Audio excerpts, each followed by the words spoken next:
In the beginning, there was darkness. Then came the Old Ones. Their true name is long lost to the ravages of time, but they were the first to tread across the glittering firmament, when the stars were young and the heavens took a form very different to today. They built what we today call the Webway, transdimensional tunnels that network the Milky Way like an invisible lattice behind the veil of real space, and with it, they spread across the stars, building an empire whose wonders we can now only begin to dream of. They were not alone, however. At the fringes of the galaxy, a race known as the necrontyr, a short-lived, sickly and spiteful people, were beginning their own slow exploration of interstellar space. Cursed to live under the lethal radiation of their planet's sun, their existence was miserable, and their culture became obsessed with death. Eventually, they met the Old Ones, who by comparison were a seemingly immortal and vibrant people.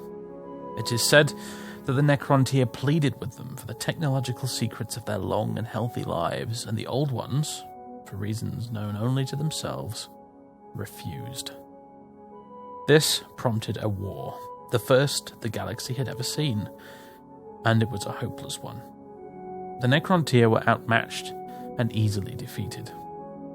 Their fledgling holdings were stripped from them, and they were imprisoned upon their wretched homeworld for thousands of years.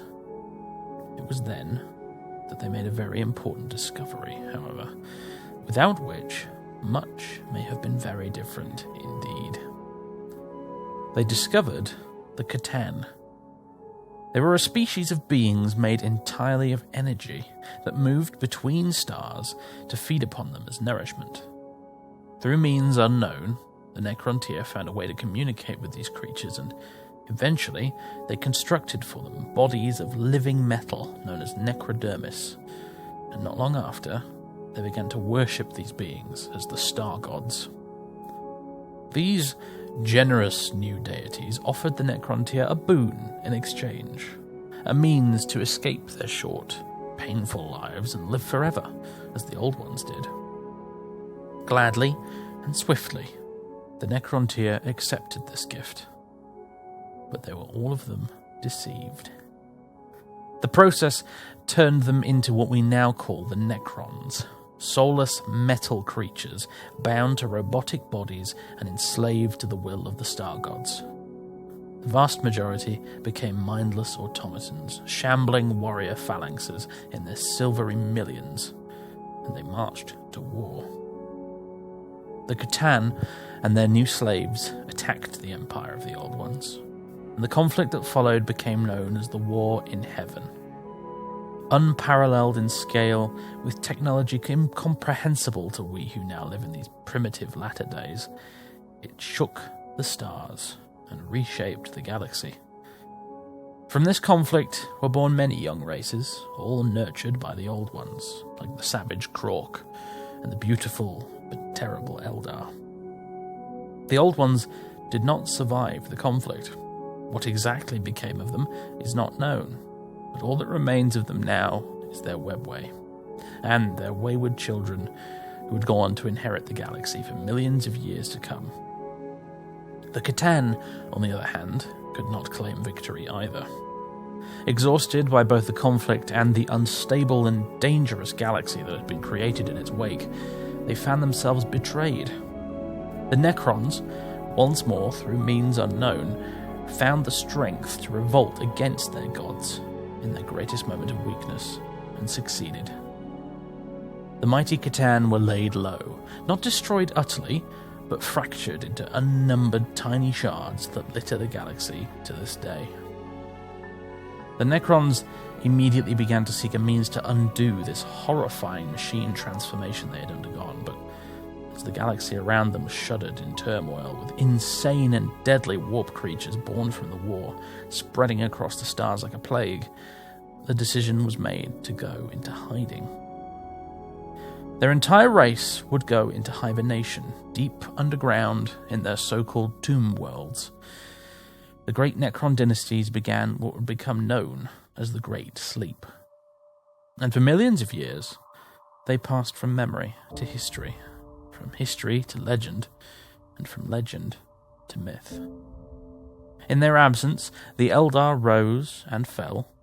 Mankind then in turn ascended to the mantle of galactic rulers before tearing themselves apart in their so-called Horus heresy. And now, finally, in this end of days, as the greenskin horde thunders across known space, as the great devourer swarms at the edges of our galaxy, as mankind continues to eat itself like a pair of madmen fighting for the ownership of a burning building, the Necrons have finally awoken. The Eldar were the first to realize this. In visions and prophecy, they saw the ancients stir, and as each colony unwittingly built by the young races on sleeping tomb worlds began to wink out of existence, they knew that something ancient and terrible had lurched, creaking and shambling from the pages of their oldest myths. They alone knew how dire a portent this was.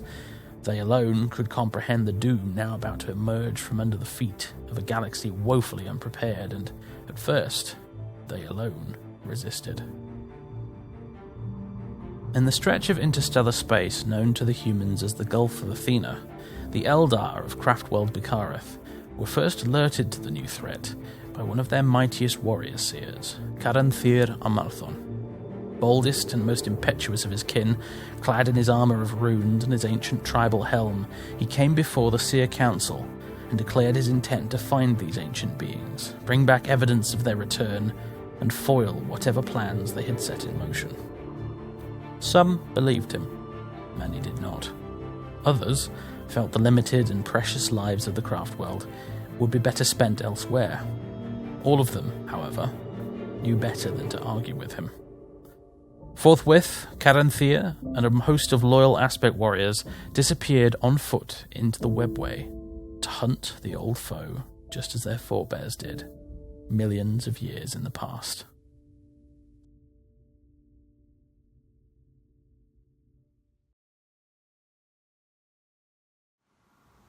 Alright, ladies and gentlemen, boys and girls, welcome back to 40k 9th edition, and welcome to... well, their planet doesn't really matter, its name, because it doesn't really have one in the tongue of the humans, of the Imperium. This place has not been discovered by them, and it has not been despoiled by the hands of humanity, just yet, anyway. So it doesn't really have a name in the human tongue. The Eldar have a name for it.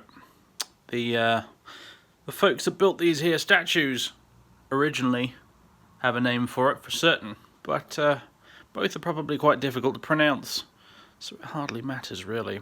The point is, this is a very small, very quiet, very untouched planet out in the one of the widest spaces of the Gulf of Athena, and it is to this place we come today because the Necrons are finally on the channel for the first time in a battle report, so that's good fun. Now, this is going to be part one of a small narrative campaign I want to do, so chances are I probably did some sort of cinematic as an intro to this video in order to go with it, and I may end up... I haven't done that yet, you see, at the time of filming, so if I end up repeating myself at all in the process of doing this intro, I apologise. Anyway, the point is, the Eldar Farseer Caranthir from Craftworld Bekareth has seen this place in his visions. The great enemy, the ancient enemy. Speaking of great enemies, there's a cat trying to scratch down the door right now. You probably can't hear him because you usually can't, but you might be able to. But anyway, a slightly different void creature has awoken in the Gulf of Athena, and that creature's name is the Necron. The Eldar and the Necrons fought one another 60-odd million years prior in the war in heaven between the Old Ones and the necrontyr. And the Necrons have begun to reawaken again.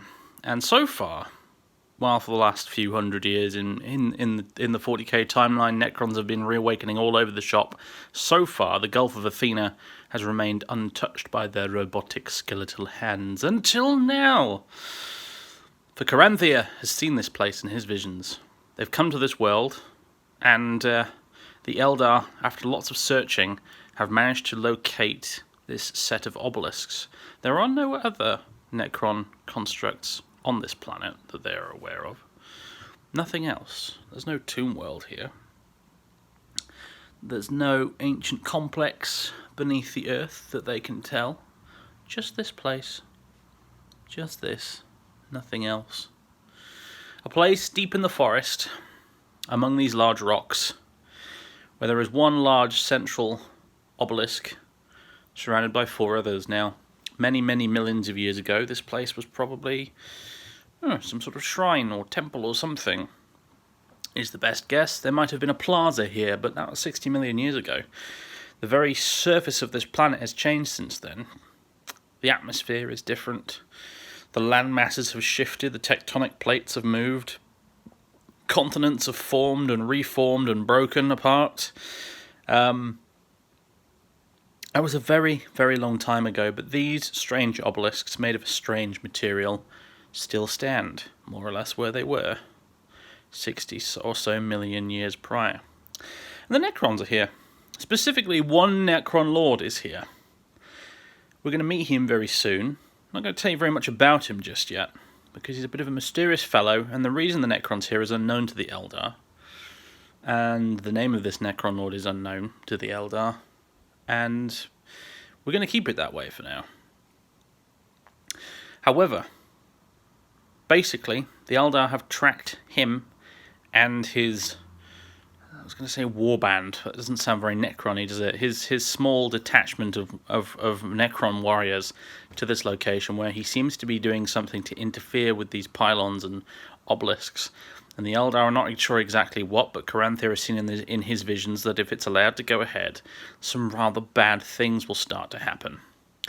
And the Eldar, well, you know, they're probably one of the only... Well, they are the only race in the galaxy that really understands the full extent to which everybody is screwed if the Necrons do continue to awaken as they have been. And so they're one of the only races in the galaxy that's actually taking the Necrons remotely seriously. So that's why they're here. There's no Imperials, there's no Orcs, there's no Tau, there's no nothing else. It's just the Eldar and the Necrons doing battle over this ancient site here in the woods. Engaging in that game of deadly and complex chess that they once did many millions of years ago. Here again, in this campaign that I'm going to... my working title for it at the minute is Echoes of the War in Heaven, because I can't think of anything better. I'm not very good at titles, I've got to be honest with you. So anyway, before we get started, let's go have a look at the armies. Alright, let's start with the Eldar. Here they are. It is an infantry-only aspect host. This list is mostly, generally speaking, a combination of swiftness and stealth. There are no big honking vehicles here. Just Caranthir, the Farseer in the middle there. His Warlock, second for this battle. He'll be serving as a cross between bodyguard and advisor, along with a bunch of aspect warriors and some rangers. These guys hail from Craftworld Bekareth. It's a little homebrew Craftworld I made up myself. And Craftworld Bekareth, well, the population of Craftworld Bekareth, they spent quite a long time actually living on a planet as Exodites. I need to make a video at some point, a showcase video of the whole army, and then talk about their background and stuff a little bit, but suffice to say, they used to be Exodites once upon a time, before certain events transpired, and they had to once again travel across space and walk the path of the Suriani, the Craftworld Eldar. And so that's what they've done. And their Craftworld traits are 2 custom ones that you can get from the old Phoenix Rising book, I think it was, from the Psychic Awakening. It was the first one they did. And their 2 traits are... well, I forget the names of them, if I'm honest with you, but the first one is something to do with fate, wibbly-wobbly fate stuff, which means that everybody has a 6+ invulnerable save, because they're guided by their visions of the future that have so far allowed them to avoid calamity upon calamity. That's why they're still here after all this time. So they have a 6+ invulnerable save, and they're also masters of fieldcraft, or whatever it's called. Because they spent so long living planet-side as exodites in the wilderness, they're quite good at using terrain to their advantage. And so as a result, as long as an enemy is shooting at them from more than 12 inches away, they get the benefit of cover to their saves. So if they're 12 inches away from the enemy, they count as if they're in cover. Not bad. Not bad at all. Those are their 2 traits. Caranthir is at the front. He's a Farseer with a singing spear. And his warlord trait is Seer of the Shifting Vector. He sort of looks into the immediate future, sees all the different possibilities that might occur, and acts accordingly. What that basically means in gameplay terms is that once per battle round, he can re-roll a hit roll, a wound roll, a psychic test, or a deny the witch test. Now, I need to double check at some point when it comes up to see if that's and or. I'm going to assume it's or. I don't think he gets one of those re-rolls, one of each of those re-rolls per battle round. I think he only gets to choose one of them. But yeah, basically once per battle round, he gets a little command point reroll all for free, all to himself. And for those of you who are new to the channel, I don't tend to use command point rerolls, especially in battles like this, because this is another solo hammer game. Should have pointed that out really early on.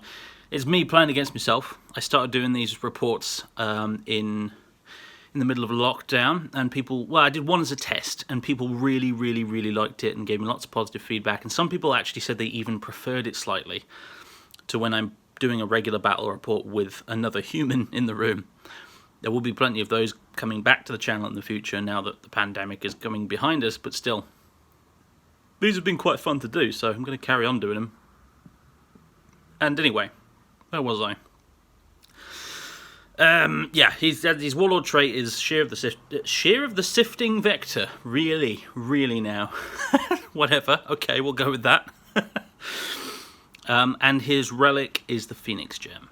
And we'll cover that if it comes to it, but basically, if he dies, he might not actually die, is what that basically comes down to. There's some stuff involving mortal wounds, and it's all a bit weird, but it might not come up. Only if he ends up getting himself killed will that actually matter. We have 2 units of 5 rangers. Bekareth has plenty of rangers because it's one of the path of the exile.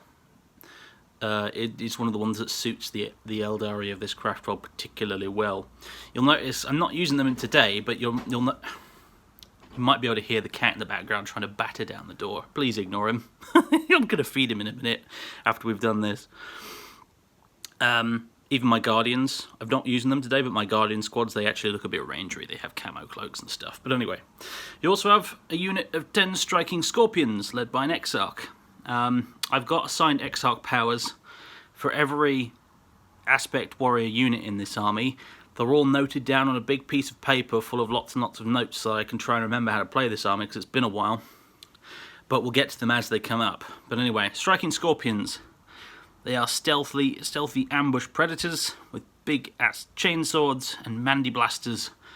And essentially, yeah, they're a close combat unit that can spring out of the undergrowth and attack people. Very appropriate for this particular craft world's way of war, I think you'd probably agree.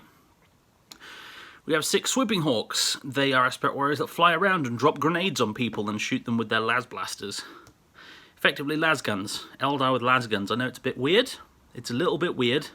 But that is actually what they have. But they're mostly here to drop grenades on people. That's the main thing. Lots of mortal wounds. And mortal wounds are quite useful when you're fighting the Necron. So, yeah. We've also got Warp Spiders. Warp Spiders are some very brave aspect warriors who use their teleporter pack things they have on them to travel through the warp and teleport around the battlefield. Which obviously, if you're an Eldar, and you have a particularly tasty soul, when you know one that demons and gods and things look at and go, gosh, I could go for one of those. I'm feeling a bit peckish. It's a dangerous old thing to do, really. Go teleporting through the warp when you're an Eldar, but these guys do it because they're either brave or lunatics, or perhaps a little bit of both. We have 6 Dark Reapers. They shoot stuff real good. That's about all I can really say about them. They shoot stuff real good with big missile launchery things. We have Fire Dragons, the Eldar aspect of leaping out of a tank, usually melting something in the face and then dying, if I'm honest.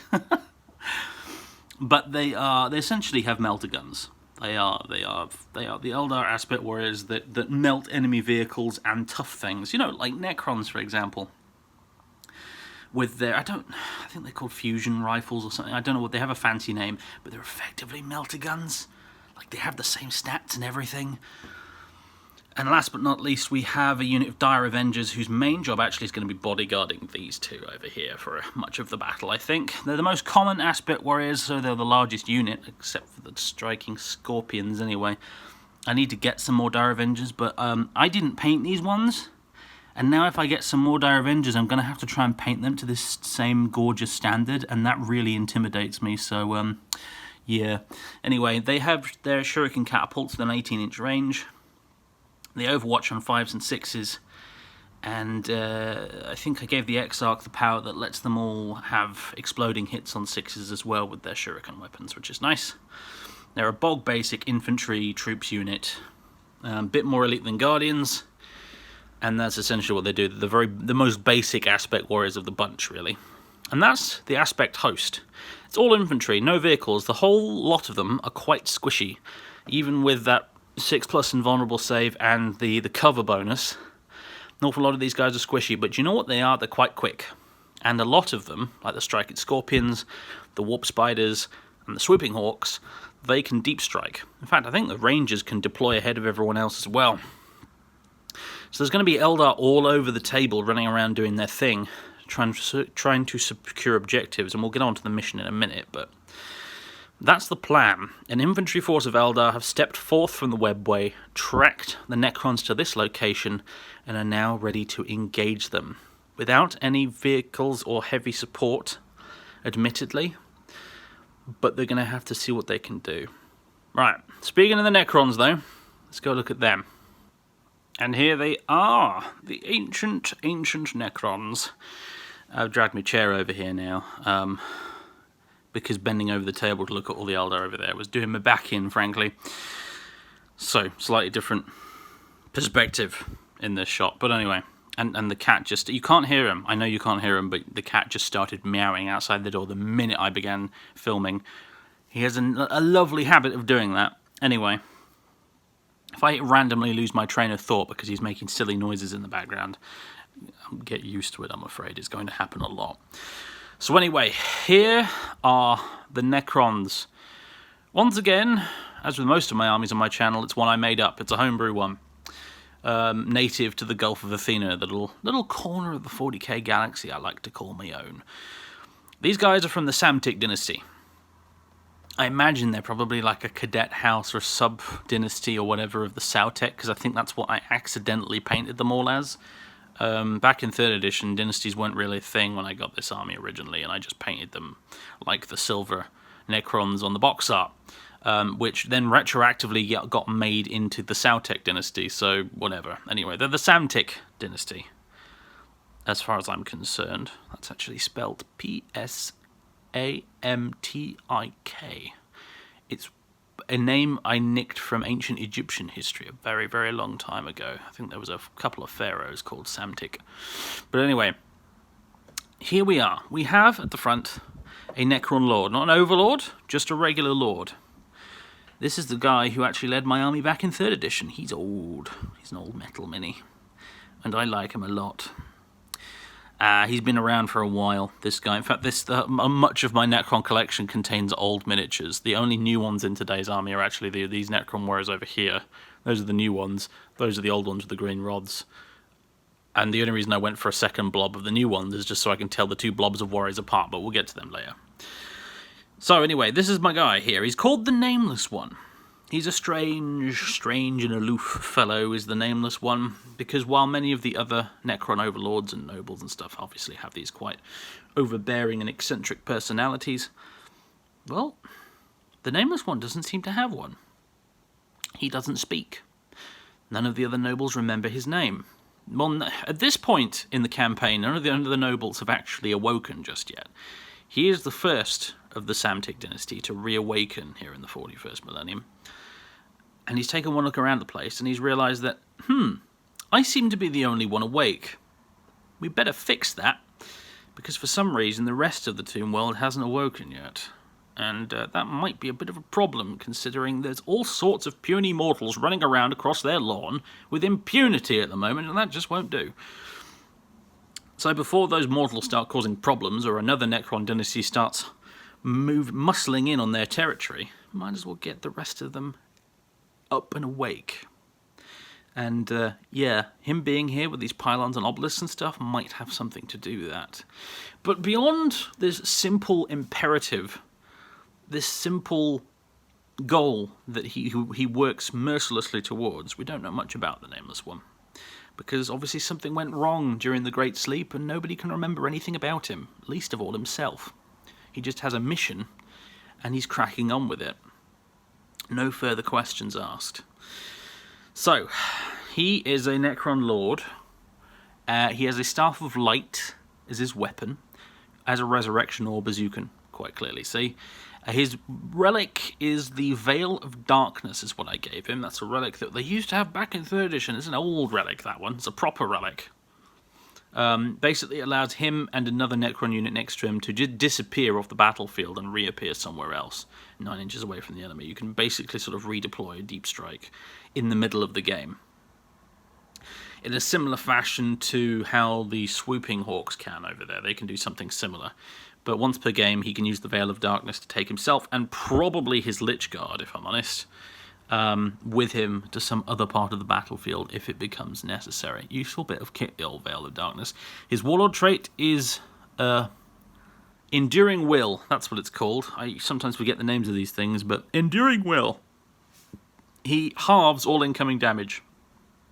No, he doesn't. He doesn't halve it. He subtracts 1 from it. I've just remembered it correctly.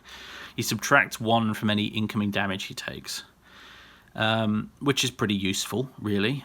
He also has the Living Metal ability like any other Necron character, so he regenerates a wound every turn, and there is a Necron stratagem where which you can use, and on a 4+, a character like him that has died can get back up again with D3 wounds remaining, because Necrons are obviously rather hard to kill, and even if you do kill him, really, he's just going to phase out back to the tomb world and try again in a new body. That's how this works, really, so he can't really be killed. He is accompanied by his Lich Guard. This is represented here today by 5 pariah models from my old army back in the day. And yeah, pariahs don't exist anymore in the lore or on the tabletop, but they look close enough to Lich Guard with war scythes for me that that's what I'm going to use them as. I really would like it if Games Workshop brought pariahs back at some point. The whole concept behind them was very spooky and cool. But today they'll be serving as Lich Guard for the Nameless One. And what you see is what you get, really. They're bodyguards, they stop people from being able to shoot at him, and they have big scythes that they can chop things with. We've also got 2 little units of 3 scarabs each. They can scuttle around and maybe take some objectives. They can charge some enemy units. I believe you can even, with a stratagem, make them self-destruct and damage the enemies that way, which is quite fun, and I think I might see if we can't do that today. Could be fun. We have a unit of 10 Immortals. They are the Necron Elite. Not like Lich Guard Elite, but they are the Necron Elite below Lich Guard in terms of foot soldiers. They have a little more independence of thought than the shambling warriors at the back there. And these guys in particular... This guy's not facing the right way and it is annoying me. There we go. These guys in particular are armed with Tesla carbines. That's what the guns they've got are. And the Tesla carbines, basically, they're decent strength, but no armor piercing whatsoever. But they do have exploding hits on 6s, like seriously exploding hits on 6s. I think like if you roll a 6, you get another 2 additional hits. I think you might even be able to boost that with some stratagems and stuff. So that's what the Immortals have got going for them. And then at the back, as you've already seen, 2 blobs of Necron warriors. They are identical. In terms of their rules and stuff. It's just the left squad here is my old warriors with the green rods. The ones on the right are the new warriors. Again, facing the wrong direction. Get it together, guys. The new warriors from Indomitus, who look a bit different, really. And that's all there is to it. They're identical. I've just decided to go with the 2 different types of model so that I can tell the 2 blobs apart if it all gets a bit mosh pitty in the middle of the table later or something. Hopefully, probably it won't. But just in case, it's nice to be able to to be able to tell the two units apart.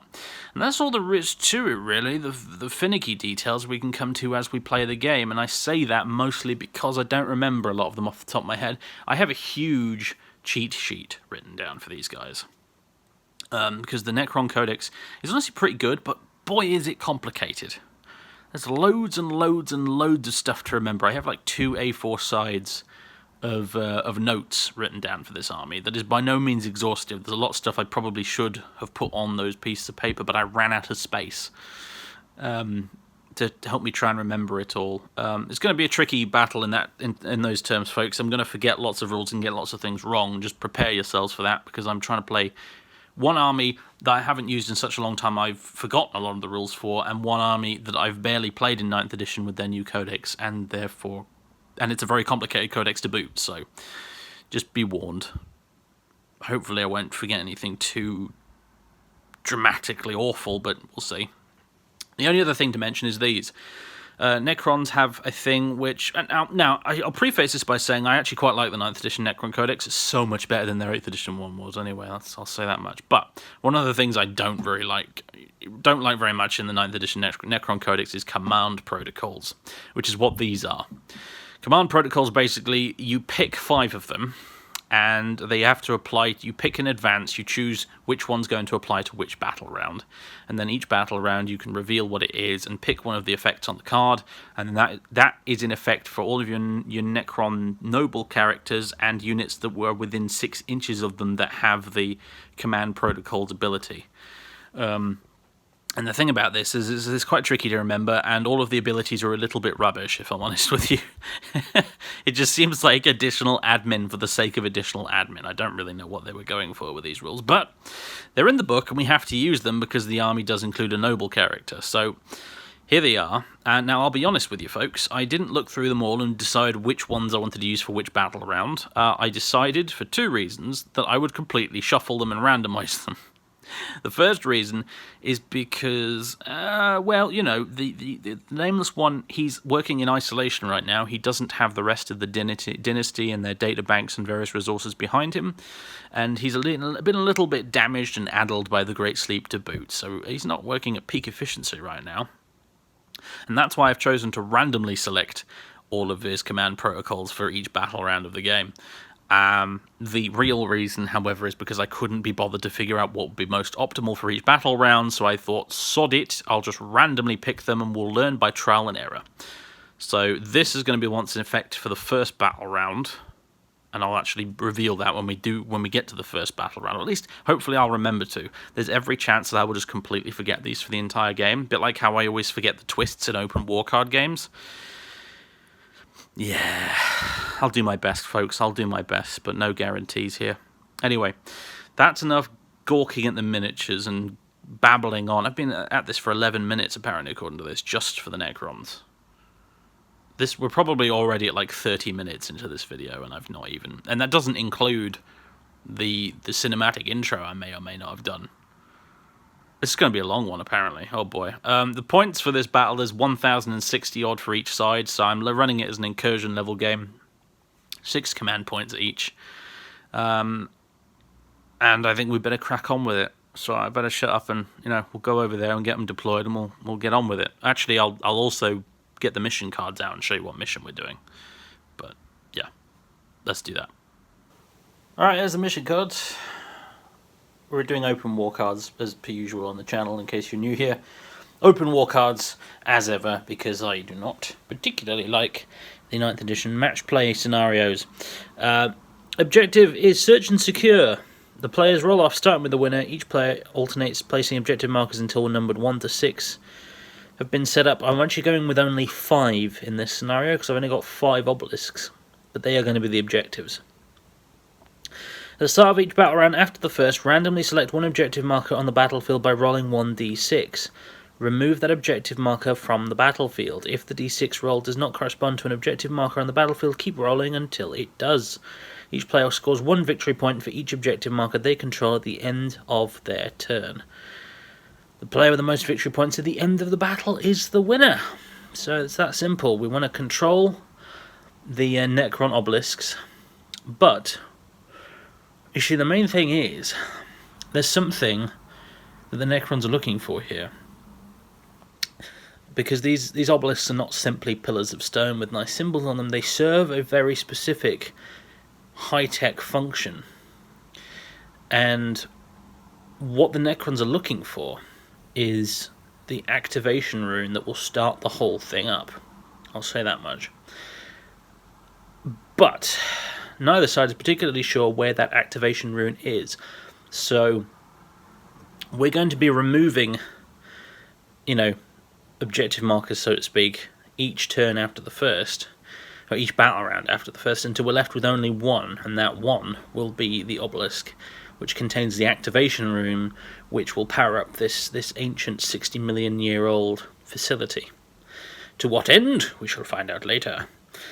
Depending on who manages to win this encounter, of course, because the Eldar will be looking to stop that from happening, and the Necrons, well, that's the whole reason they came here. So, deployment is the very simple, good old-fashioned 12 inches from the long table edges, as you can see on the card. And the twist today is last stand. Retreat is not an option. Your forces must fight to the last. Units automatically pass morale tests. The Necrons, well, morale's not really a thing for them anyway. Technically, in game terms, it is. They have leadership 10, so it doesn't matter too much, but technically Necrons can fail morale, something which really irritates me, frankly, as a lore nerd, but whatever. Not in this scenario, though, because the twist is that they don't. The Eldar, for their part, they understand the incredible importance of stopping their ancestral enemy from achieving his goals. And so they are willing to sell their lives dearly in order to prevent that from happening. So they will not be retreating either. So, yeah. Both sides are going to automatically pass morale tests. The morale phase, for all intents and purposes in this match, won't really exist. One less thing I have to remember on top of all the stuff I do have to remember for this game. So that's alright. Anyway, let's go to deployment. Alright folks, we are deployed. Now sometimes on this channel when I'm setting the armies up, I just, set up one army and then the other in sequence, just to get things done nice and quickly. However, this time I deployed each side one unit at a time, and I rolled off for it as well, because I feel like this is a different kind of battle to a lot of the ones I normally do. This isn't a case of a bunch of howling word-bearers and demons versus Sisters of Battle, or a horde of orcs fighting another horde of orcs, or a load of Tyranids charging mindlessly at some Imperial Guardsmen. This is, this is two incredibly intelligent enemies squaring off against each other. This is the Eldar versus the Necrons, ancient foes that are about to engage in what will be a very, very complicated game of four-dimensional chess, essentially. And so I've played all the deployment by the book, and I'm hoping for what is going to be a very, very tactical game with me pausing probably quite a lot to make very important decisions about where stuff should go and what choices to make. That's the hope anyway. The bad luck for both these armies is unfortunately that they are commanded by me, a moron. So, good luck to them. Anyway, deployment is finished. You will notice there's an awful lot of Necrons on the table and not an awful lot of Eldar. Well, there's a reason for that. Down here we have Caranthir and his Warlock friend, as well as the Dire Avengers, and a unit of Dark Reapers, and that's it. That is it. That's all that's deployed right now. Spent one command point on Webway Strike for the Fire Dragons, so they're in reserve. Both the units of Rangers can go in reserve, so they have. The Swooping Hawks can start the battle flying high in the sky in reserve, so they have. The Warp Spiders can start in the warp, teleporting into the battle later, which they have. And the Striking Scorpions can start the game in ambush, which they have. So, yeah. Everything the Eldar have, except for these 4 units here, is in fact deep striking. Now, I know that probably breaks some match play rules about how many dudes you can have in reserve or whatever, but I don't care.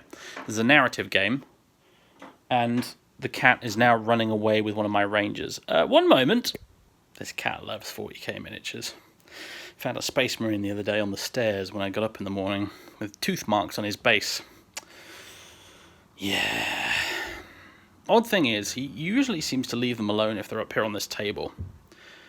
If they're anywhere else, though, if they're on my desk, or if they're over there, they seem to be fair game to him. And unfortunately, there's lots of Eldar on that table over there right now, and he just hopped up and grabbed a ranger in his jaws and was about to make off with him. Why did I think getting a cat was a good idea? No, I just... Never mind. Anyway. So anyway, yeah. As I was saying, virtually all the Eldar are in Deep Strike, and I'm going to let them do it, because this is a narrative game, and sod match play restrictions. Particularly since it's a solo narrative game, so I don't have an opponent who can whinge about it. So... I wouldn't do this. I wouldn't do this to a real opponent, to be fair. Even if it was a narrative game with Dan or something, I wouldn't do this to him. So, yeah, that's how things look on the Eldar side. These guys here, everything else in reserve. Over on the Necron side, things are obviously quite different. We've deployed in a very regimented formation. The flanks are being secured each by the Scarab Swarms that will be holding down both of these objectives at the back here, the pylons. Next to the Scarabs on the right flank, we have the Immortals, which I've temporarily here deployed in a kind of flying wedge formation, as they're taking advantage of not only this big rock blocking line of sight from anything that might be shooting at them, but also these trees here which will be obscuring terrain, so anyone wanted to shoot at them through the trees will have a -1 to hit. In the centre, we have 2 of the Necron warrior blobs on either side of this big cliff here, and of course we have the Lord himself surrounded by his Lich Guard at the back. I've deployed it as wide as I possibly can in order to deny any sneaky Eldar the opportunity to get behind the Necron lines to begin with. And yes, pretty straightforward battle formation for the Necrons. The Silver Phalanx is deployed and ready to march forwards and secure that central objective, because that will give them an early lead if they can do that. And they probably will, honestly. They've got the weight of bodies and the toughness to make it happen. This is going to be a very tricky game for the Eldar, because really the Necrons, you know, after me having eyeballed the rules in both codexes, the Necrons seem to have the advantage here, both, I think, in bodies. I'd have to add it up, though. But certainly in terms of, you know, I think the Eldar are very much outgunned, outmanned, and out-toughnessed as well on this particular battlefield. The Eldar are going to have to use a lot of tricksy magic and some careful decision-making in order for this to work, and I don't suspect they will secure victory today without some pretty heavy casualties, unfortunately. Eldar are like that at the end of the day. They have all the toughness of wet tissue paper. But today especially, it could be quite rough indeed. This is the first time these warriors have fought the Necrons, the ancient enemies of myth and legend to the Eldar, really. This is like, to the Eldar, this is almost as if, how can I compare this? What would the equivalent be? It would be like if the Greek gods suddenly turned up in real life and started wrecking things, you know? That's what this is to them. These are beings of mythology to them, to the Eldar or the Necrons. You know, they are beings that I think for a long time nobody in the galaxy suspected really existed, or if they did, their existence was greatly exaggerated, and yet here they are, in the proverbial flesh. And this is going to be the toughest battle many of these Aspect warriors have ever fought in, and it's probably going to be the last battle they ever fight in too, really. But anyway, that's the deployment taken care of, and well, the only thing we've got left to do now is roll off and see who's going first. I got a blue dice here for the Eldar and a green one for the Necrons. Let's see who gets the choice. The Eldar are going to get the choice, and the Eldar are going to elect to go second. Let the Necrons make their opening move, and then they can plan their attack. And obviously, in addition to all the other match play rules I'm ignoring, the Eldar will be able to bring in their reserves on turn 1 if they want to as well from Deep Strike. They don't have to wait until turn 2 for arbitrary reasons. They can do it whenever they like. So, it will be Necron's turn 1 imminently. Alright, battle round has begun, so it's time to reveal the first command protocol. Okay, what did I randomly get because I shuffled these like an idiot? Protocol the Sudden Storm. Arcing energies leap from one Necron unit to the next, lending speed to their limbs and causing their eye lenses to blaze. Directive 1 is add 1 to the move characteristic of models in this unit. Directive 2 is if this unit is performing an action, it could still make attacks. Right, no actions in this mission scenario. So the Lord and all units within 6 inches of him will add 1 to their movement characteristic. That's probably actually quite useful, because that will allow them to get up to that central objective a bit easier. So that's good for them, I guess. So yeah, I'll select Directive 1 for the Necrons and attempt to remember it. Alright folks, it's the end of the Necrons movement phase and the undead legions have marched. So from left to right. Scarabs, staying where they are, keeping hold of this objective. They'll score 1 point for that at the end of the turn. These warriors are moving up to the left. They are intent on controlling that obelisk in the fullness of time. That's what the Lord has programmed them to do. In the centre, this Necron warrior phalanx has moved up to secure the central objective. They were actually able to move quite far in the end, because a combination of the command protocol from the Lord and his native ability as a Lord meant that they could move 7 inches and then advance. So they got an advance roll of, I think, 3, which managed to take them all the way up to the middle there. So they've moved very fast for Necron warriors. They've been pumping those little metal legs of theirs quite efficiently today. The Lord and his Lich Guard have moved forward a little bit, just enough to sort of move forward and keep with his own troops, while still denying most of this backfield here to enemy ambushes. On the right flank, the Immortals have moved and advanced up this way. Again, their mission's almost symmetrical to the warriors over here. They wish to secure that obelisk at the other end from the filthy Eldar, and these Scarabs again have remained put, denying deep striking area here to the Eldar, and also securing this objective as well.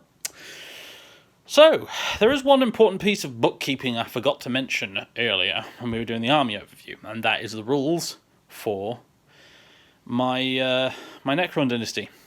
You see, this is an insight into the way my brain works, folks. It's always fluff first, crunch second. And on occasion today, what happened was that I basically gave you all the background info about my dynasty, including how to spell its bloody name, but then I didn't actually tell you the rules for it. So I despair sometimes. You know, I sit there and I suddenly realise I've made a cock up like that, and I just sit there and wonder, why do I even bother with this? But anyway, their rules. Custom dynasty rules, which you can get in the Necron Codex. Lovely. Great stuff. You get to pick 2 traits, just like with the Eldar.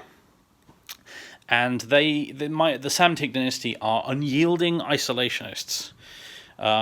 So what that means is the unyielding part gives them a 6+ invulnerable save, just like the Eldar. So both sides today have a 6+ invul save, which hopefully will make it easier to remember somehow. And the isolationists part, because they're isolated out here in the Gulf of Athena, surrounded by enemies, and probably also enemy Necron dynasties as well, they are isolationists, and therefore the rules for that basically means that they add 1 strength to their rapid fire weapons if you're firing them within 12 inches. If the enemy's within 12 inches and you're firing a rapid fire weapon at them, you add +1 strength, I think. I will confirm that later, when I've actually had a chance to check. But basically, yeah, our guns are gooder if we're closer, I think. It's how it works. Anyway, I will double check that one later. But mostly it's going to come into effect on the Gauss flares that the Necron warriors have. The Tesla carbine things on the Immortals are assault weapons, so... And even though these pariahs are modelled with guns on them, because that's what they had back in the day, these are just war scythes that don't have a ranged weapon component, so no guns there. The Lord has a Staff of Light, which does have a ranged weapon component, but I don't remember off the top of my head what type of weapon it is. I think it's just assault. But anyway, yeah, and that's kind of the entire turn done now, because Psychic phase, well, Necrons don't do Psychic. It's their big weakness, in fact. Shooting phase, they have nothing to shoot at. They cannot see anything. The Eldar have hidden themselves well. While many hidden eyes watch from the undergrowth right now, from the Rangers and the Striking Scorpions and all the rest of it, the Necrons, even with their advanced senses, cannot see the Eldar right now. They have concealed themselves that well. Craftworld Bikareth, well, they're good at this. They're good at this, as I said. They used to be Exodites back in the day. This comes as almost second nature to them. So, no shooting, no charging, no fighting, and no morale. No morale anyway, but also particularly because the twist for this scenario, which I have remembered so far, is that there is no morale tests. Both sides will not be backing down today. So, turn 1 done. The Necrons control this obelisk, and this obelisk, netting them a nice round 3 points. As we go over to Eldar turn 1. No, Colin, you can't come in. You're trying to eat my rangers. It's not on. Sorry. Ladies and gentlemen. Eldar turn 1, movement phase is done. All the rangers are thankfully still intact and have emerged from the shadows. This unit over here on the right flank have emerged here within 3 inches of this objective and staying out of sight of those warriors over there while still being able to put shots downrange at those warriors in the middle, because the thrust of the Eldar attack on this first turn is mostly going to be pouring lots of firepower into the middle to try and whittle down that unit of warriors in the centre. Weaken the centre, you can get towards the enemy lord, cut off the snake's head, secure the central objective. Very, very good. That's the plan. The Dire Avengers and their... I was about to say their bodyguards. No, other way around. The people they're bodyguarding, the Warlock and the Farseer Caranthir, they've moved around this corner. The Death Star has cleared the planet so that they can... I think they're probably out of range to shoot, all of them, but hopefully the Farseer might be able to smite. We don't know, actually, now I think about it. I didn't bother to measure that up. That was a bit stupid of me. We'll find out, I'm sure. But being able to smite and also do an executioner, because those are his 2 psychic powers that I should have mentioned in the army overview for Caranthir are executioner, which is like a smite, but if you kill an enemy model in the unit, you get to roll another d3 mortal wounds on top of the regular d3. And then his other power is Doom! He can doom enemies that everyone attacking them gets to reroll to wound against them. So he will hopefully be dooming these Necron warriors in the middle. That's the idea anyway. The Dark Reapers have moved out, ready to fire some Star Swarm missiles at the central warriors as well. And I think I'm going to use Fire and Fade to get the Dark Reapers back behind cover once they've done their shooting, so they'll be back out of sight where they can't be shot at behind those rocks. Because Eldar are paper thin. You have to be very careful with them and think very carefully about each move you make, because a wrong one will get an entire squad killed like that. So, I'm not very good at playing Eldar as a result. Over on the left flank, though, things are getting a bit spicy, because I've elected to bring the swooping hawks down from the skies and the fire dragons out of the webway. In perfect synchronicity, they join each other here on the Eldar's left flank, ready to hopefully annihilate those scarab swarms so that the Necrons can no longer claim this objective. And it will provide these immortals with a distraction. Now, they've got a lot of Tesla, those more immortals, but Tesla doesn't pierce armor, and, well, even if we don't get our cover saves, because we are pretty close to them, the Fire Dragons at least do have 3+ armor saves. Whoops, just knocked him over there. So that's good. That is good. The Swooping Hawks as well will be dropping their grenades in addition. I need to check the rules for those before I decide whether they're going to drop their grenades on the Scarabs or on the Immortals, because they can drop them on the Immortals. They're within 12 inches of them on the turn they deep striked. But it could be good. I can't remember whether it's like 1 dice for each Swooping Hawk or whether it's 1 dice for each miniature in the enemy unit that you roll to see how many mortal wounds they take. That, as you can imagine, will change my decision. So the Fire Dragons are here as well because they have these melter weapons that are multi-wound, multi-damage weapons, which will be good for taking out Scarab Swarms. So we want to eliminate those, deny the Necrons any further points from that objective, And on the right flank, we're basically waiting for the Necrons to slowly plod over in this direction before we have to start worrying about them. Those warriors are a fair old way away still, and they don't move very quickly, it has to be said. So, not worrying about what's over here quite so much. One issue, potentially, is that these Rangers are the only thing holding this objective here. The Necrons, if enough of them survive in the middle, might decide to try and start taking some shots at the Rangers, and Rangers aren't as survivable as they used to be. They don't have their -1 to be hit anymore. The Games Workshop got rid of that. They just get +1 to their save in addition to the normal +1 from being in cover. So they get 3+ saves when they're in cover. And if they're more than 12 inches away from the enemy, they will count as in cover per the custom craft world rules. But yeah, this is possibly the weak link in the chain of the Eldari plan right now, but hey-ho. This is how it's going to go down. We'll see how we get on. I'm prepared to be very underwhelmed. I haven't got much experience of playing Necrons myself in 9th edition, but I have got a little bit of experience playing against them, and they really are difficult to kill sometimes. Even so, I'm enjoying this. This is a very nostalgic battle for me, you know. Long-time viewers of the channel may remember, but for those of you who don't, Necrons and Eldar are like my, aside from Space Marines anyway, because they came in the start set, Necrons and Eldar were my first 2 armies I ever collected in Warhammer. Back in 3rd and 4th edition, when I played a lot back in the day, I had Craftworld Eldar. It was a Baal Tan army specifically, and I had Necrons, in addition to some Space Marines again, like I said, from the starter set. So didn't have much choice with that. But so yeah, playing these 2 again on the table, it's jolly good fun, I gotta say. It's got me feeling very warm and fuzzy and nostalgic inside. But anyway, Psychic Phase. All important for the Eldar. They need to milk this Psychic Phase for as much as it's worth. Hopefully get some mortal wounds onto the Necrons, because Necrons, well, they have their reanimation protocols. When you shoot them down, they get back up again. However, I don't believe that applies to mortal wounds that are inflicted by psychic powers, for example. So every Necron we kill with mortal wounds, whether it be from psychic powers or from the Swooping Hawks grenade packs, that Necron won't be getting up again. So let's see if we can make this count. Let's go to the Psychic Phase. Alright, I've measured it up, and apparently I could not have done it more perfectly if I had been trying, because the Farseer and the Warlock are both exactly 18 inches away from those Necron warriors in the centre. Perfection. Right, we're going to start with the Warlock. He's going to cast Protect Jinx on a 7.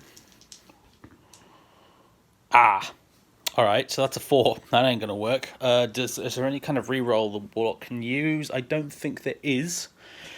That's, of course, I was using a command point, but I'm not using command points in these games. So, I mean, I'm not using command point rerolls in these games, I should say. Okay, so that didn't work. That's a bummer. That would have been Jinx on the Necrons and lowered their save by 1. Which would have been really good, but never mind.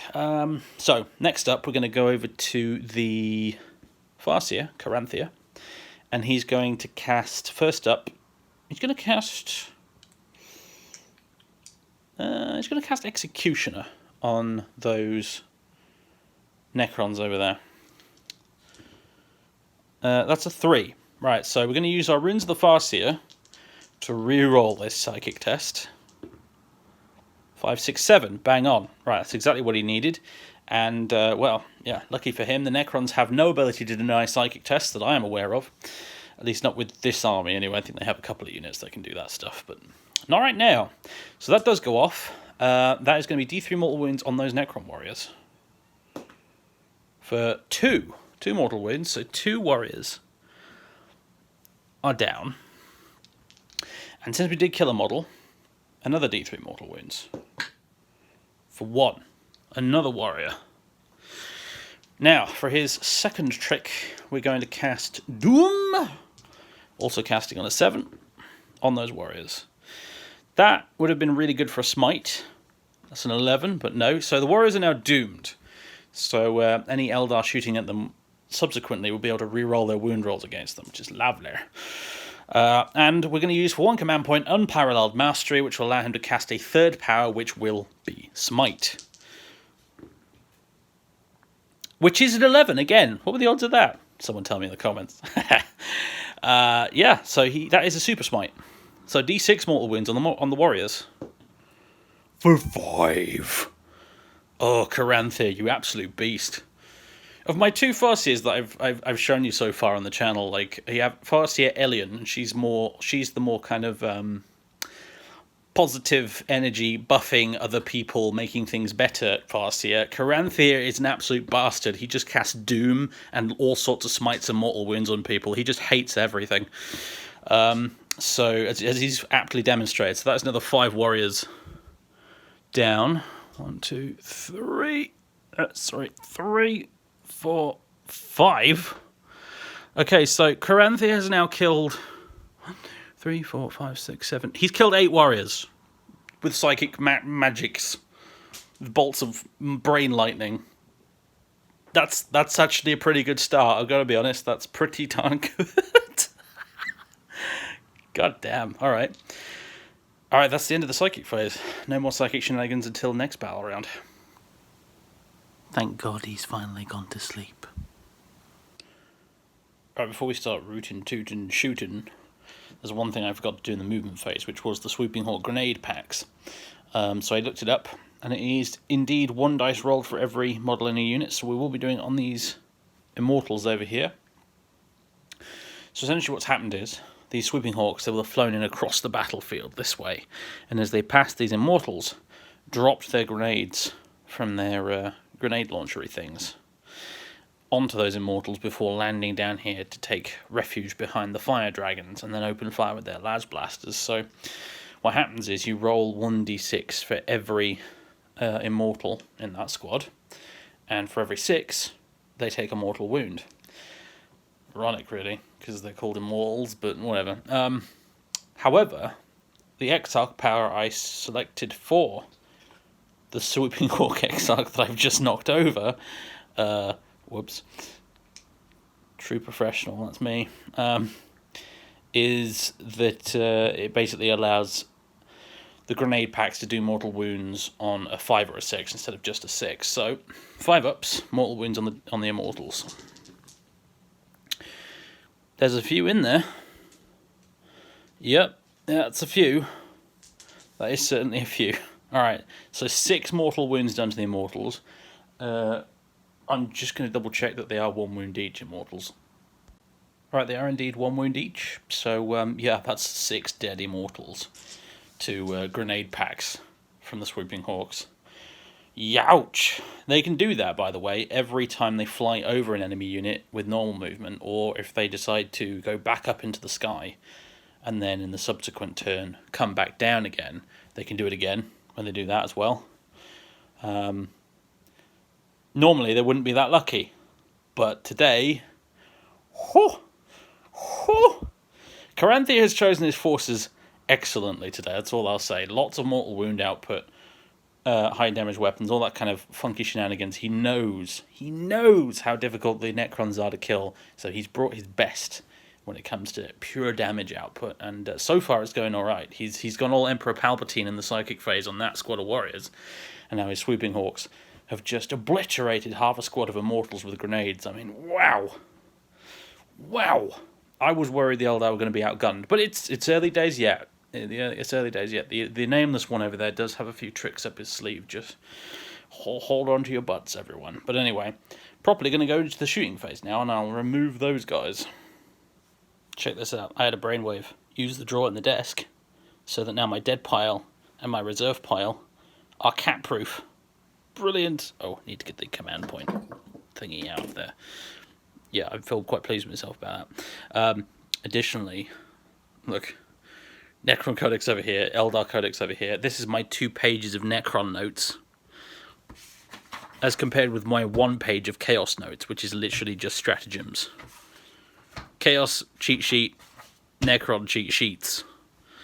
Yeah, that's the difference between an 8th edition Codex and a 9th edition Codex right there. Anyway. Alright, so into the shooting phase, and we're going to carry on over here, really. The Swooping Hawks are now going to open fire with their las blasters at these Scarabs.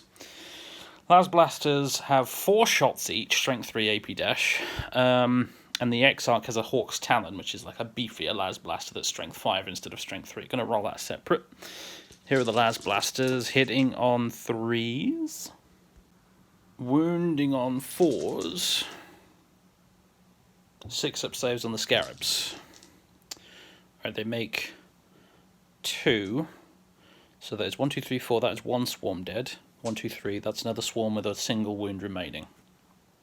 Alright, however, scarabs do have reanimation protocols.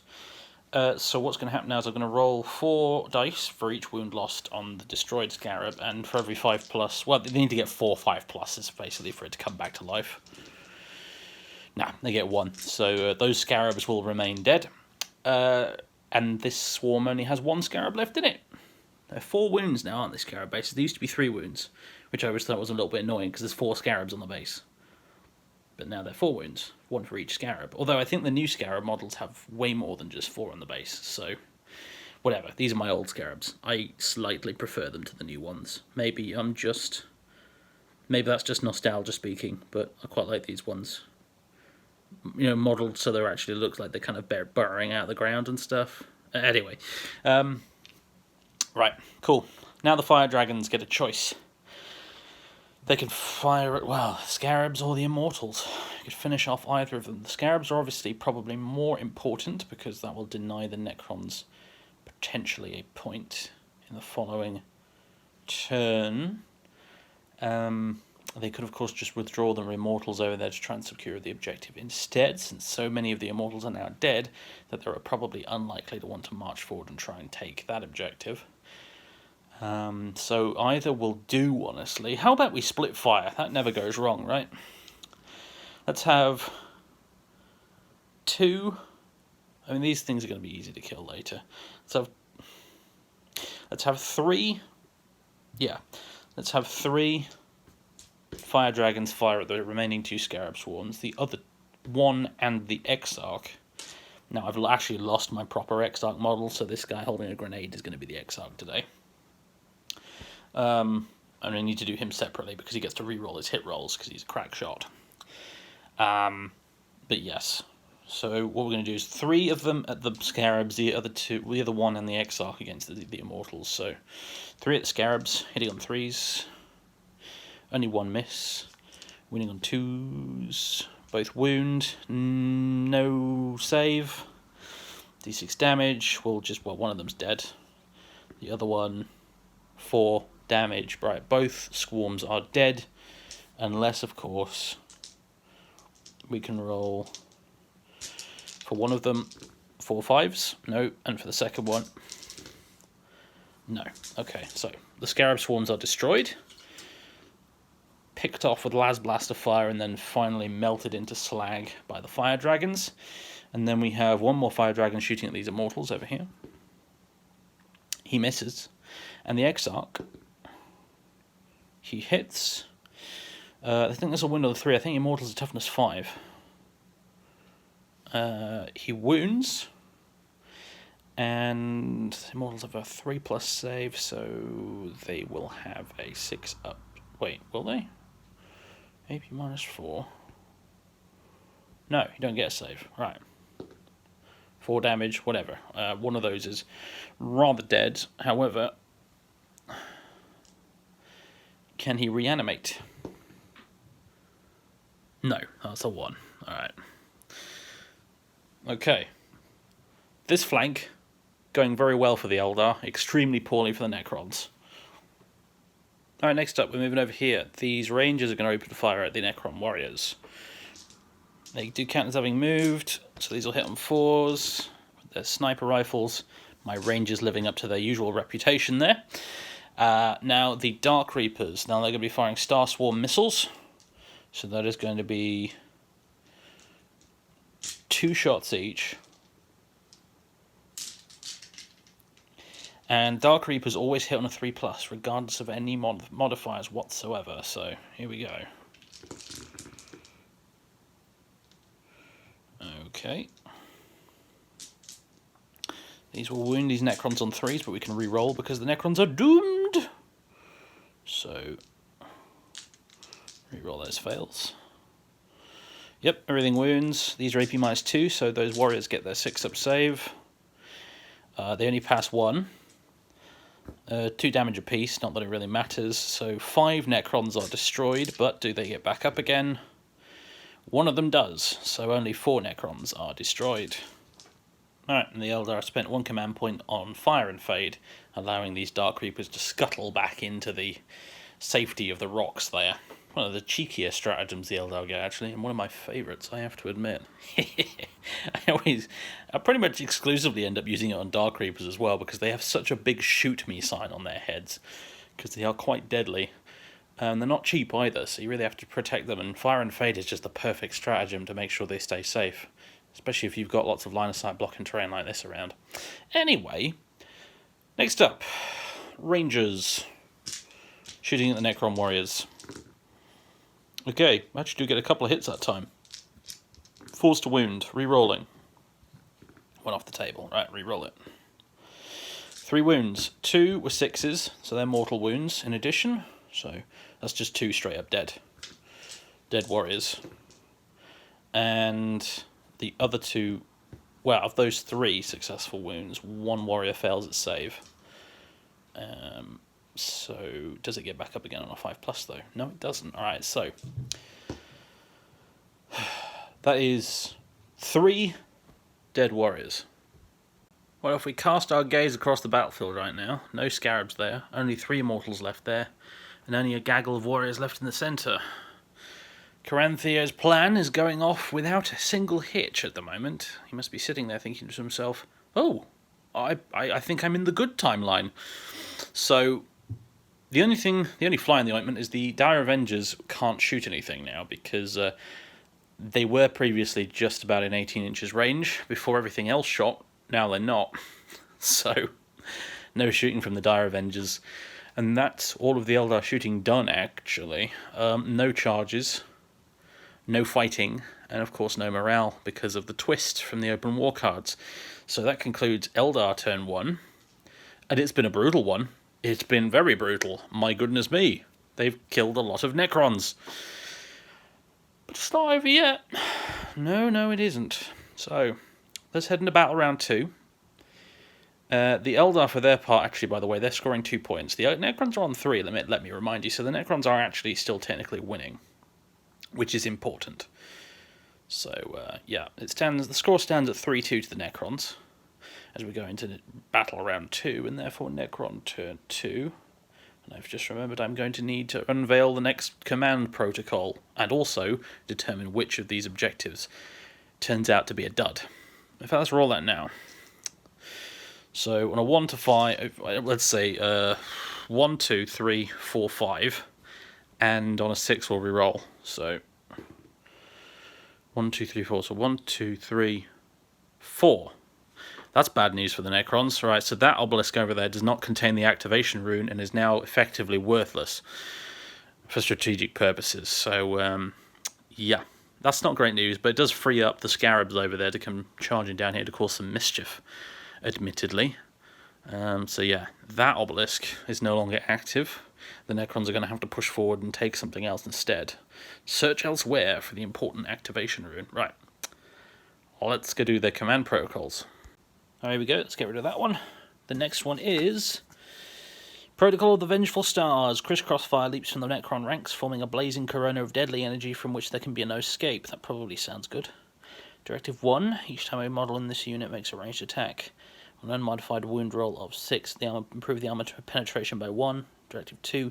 Each time a model in this unit makes a ranged attack that targets a unit within half range, the target does not receive the benefits of cover to its saving throw against that attack. I'm going to go with Directive 1, I think. Just strip a bit of armor off them in general on wound rolls of 6. Let's go with that, yeah. Directive 1 is active. Right, I'll see you at the end of the move phase. Alright, hold your horses, Dave. It's the command phase, that phase that I forget exists sometimes. Have to do this in the command phase. The Nameless one, there he is. He's going to pop his Resurrection Orb and do reanimation protocols for every single dead warrior in that unit. So 15 reanimation protocols rolls here. And here's a little rules flub that some of you may have noticed if you're Necron players. I kind of forgot that with warriors you re-roll the reanimation protocol rolls of 1. That might have come up once or twice over here. I have now remembered, but my apologies. 5 pluses, rerolling 1s. Oh look, bunch of 1s. I wonder how many of them we had already. Yep. Okay, so get rid of you and you and you. We have 1, 2, 3, 4, 5, 9 Necron warriors will actually be reassembling themselves off the ground after being zapped to bits by a psychic lightning. They will now reassemble themselves. Necron turn 2 movement phase complete. This is what happened.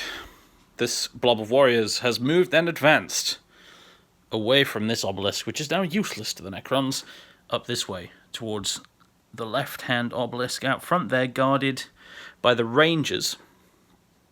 This scarab swarm has moved and advanced a grand total of 16 inches all the way over here, proving that there is a reason why they are in the fast attack slot.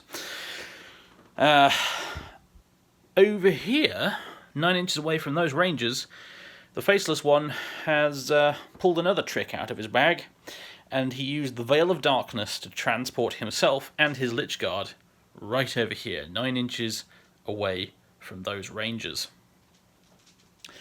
Hoping, presumably, to charge them and therefore get close enough to score that objective over there at the end of the turn and also kill some Rangers. That will put the Eldar in a bit of an interesting position if they can pull that off. So this warrior blob as well has moved forth down the gap here, still maintaining control of the central objective, but obviously now close enough to hopefully wreak some havoc upon those Eldar, especially those Avengers, the Dire Avengers. They're going to be in trouble pretty soon, I hope. Here, this right-hand flank has been largely abandoned.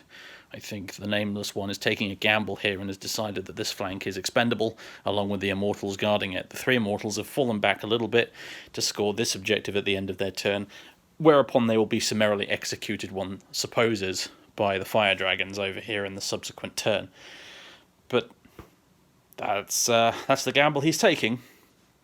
He's looked at the probability on that one, and the chances of this one being the objective he actually needs are significantly lower than it being any of the other ones over here. So he's choosing to abandon this one, and hopefully it'll work out for him, because it's going to be difficult to try and get back there in an emergency if he needs to, because he's already used the Veil of Darkness now to try and get over here and strike at the Eldar from behind these rocks, where obviously the rest of the Eldar warhost can't see him, is the main thing. So yeah, tricky. It was. I couldn't decide for a while whether or not to preserve the Veil of Darkness, but I've decided I might as well use it or lose it at this point, considering how much damage the Eldar did in the previous turn. So we're doing it. All right, let's crack on with the shooting phase. And I think first of all, let's go with this warrior blob here. I'm going to be spending some command points on them. Oh yes. Alright, here we go. The front 4 are in rapid fire range, and we're spending 2 command points on 2 stratagems. One is Relentless Onslaught, and the other is Disintegration something. Oh god. Where was it? It was on the list here somewhere. Disintegration Capacitors, Gauss Weapon, hit rolls of 6, auto wound, and Relentless Onslaught, Core Infantry, rapid fire guns, hit rolls of 6, score +1 hit. So hit rolls of 6 will not only score an extra hit, but they'll also automatically wound these Dire Avengers. The 4 at the front in rapid fire range, also they have +1 strength on their guns because of my dynasty rules, but it doesn't actually matter against toughness 3 targets, so whatever. Here we go, hitting on 3s. And hold on a minute. The Lord can do something about this, can't he? The Lord's will or something? Let me just check the rules for that.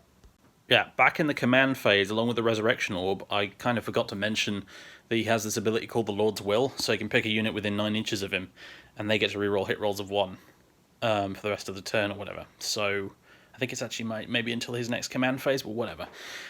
So they're actually rerolling 1s, these warriors. Sorry about that. I kind of forgot to mention that. That's kind of a thing that's vaguely important, so reroll these 1s. Okay, yeah, 2 of them converted. Alright, get rid of that 2. How many of these are 6s then? So you 3 auto wound and also generate 3 extra hits. So, like that. I believe I'm doing this correctly. I hope to goodness I am. I hope to the dark gods of the dice that I'm doing this correctly, for I shall be punished if I am not. Right, wounding. 3s. That was a 4, I just knocked it over. Alright, get rid of you and you. Shame they're rerolling 1s to wound, eh? Pretty sure that's what Lords used to do in 8th edition. Now I think about it. Alright, cool. So, these are all -1.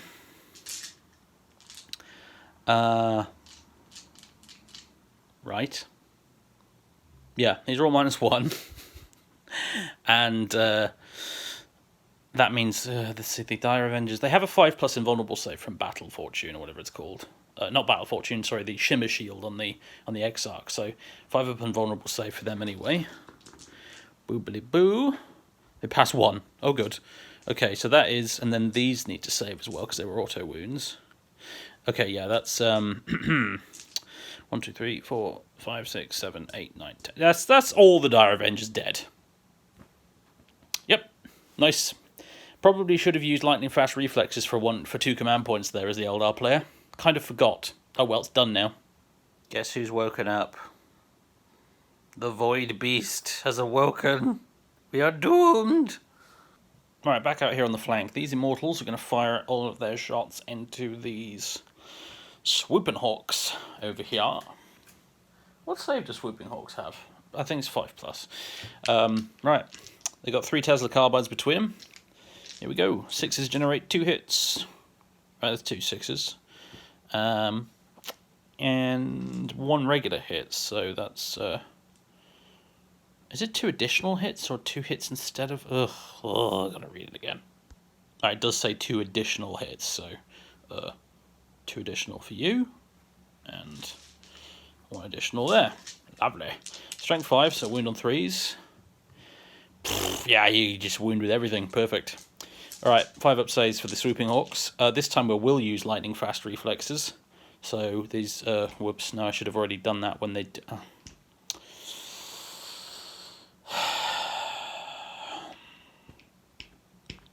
Yeah, gotta remember to do that when a unit selects me to be shot at, not after when I'm about to make the saves, you idiot. Right, okay, well, never mind that. Ship has sailed then. 5 up saves. They make 1. Okay, yeah, that's yep, that's a lot, isn't it? Oh, 1 correction actually over there. I've not put him back down yet, but the Dire Avenger Exarch over there is still actually alive on 1 wound, because I forgot Exarchs have 2 wounds. So he's still alive on 1 wound. And I'm just going to plonk him in front of the, well, next to the other 2 characters there in a moment. But let's see. So that is 1, 2, 3, 4, 5, 6. That is... yeah, that leaves the Exarch over here alive on 1 wound as well. Lovely. I'm also going to spend a command point as the Necron player on Malevolent Arcing. So now that we've fired at a unit with our Tesla weapons, on a 4+, a unit next to them will take a mortal wound. In this case, the Fire Dragons, who do indeed take a mortal wound. So there's a dead Fire Dragon. I refuse to put a wound on the Exarch because I feel the Exarch should be the last man standing because he's just so much better at this than the rank and file aspect warriors. So even though I could just put a wound on the Exarch and still keep all Fire Dragons, it just doesn't feel right to me. So, yeah, 1 dead Fire Dragon in addition. Not bad for 3 Immortals, you know. Imagine if it was the whole squad. Boosh! Boosh! Big damage. At least, you know, against an enemy like this. You try and shoot a bunch of Terminators with Tesla weapons, on the other hand. Good luck, because you've got no armor piercing at all. But this would go quite well. Anyway, I'm babbling. Let's continue. There isn't actually any more shooting left to do because these warriors advanced, and I keep forgetting that my Lich Guard that totally aren't pariahs don't have guns. So that brings us swiftly on to the charge phase, where part of me is tempted to try and charge those warriors or something. I don't know if it's a terribly good idea. I'll have a think about that. But what is definitely going to happen is there's definitely going to be a charge over here. Now, on this channel, I have a little house rule that I nicked from, say, Hi Paul, that basically a character, when he's next to a unit, they can charge together. As long as he's in coherency with another unit, which can sometimes be another character, actually, they can roll their charge roll together. They fight separately, and the opposing player, if they choose to Overwatch, can split their Overwatch fire as they see fit. However,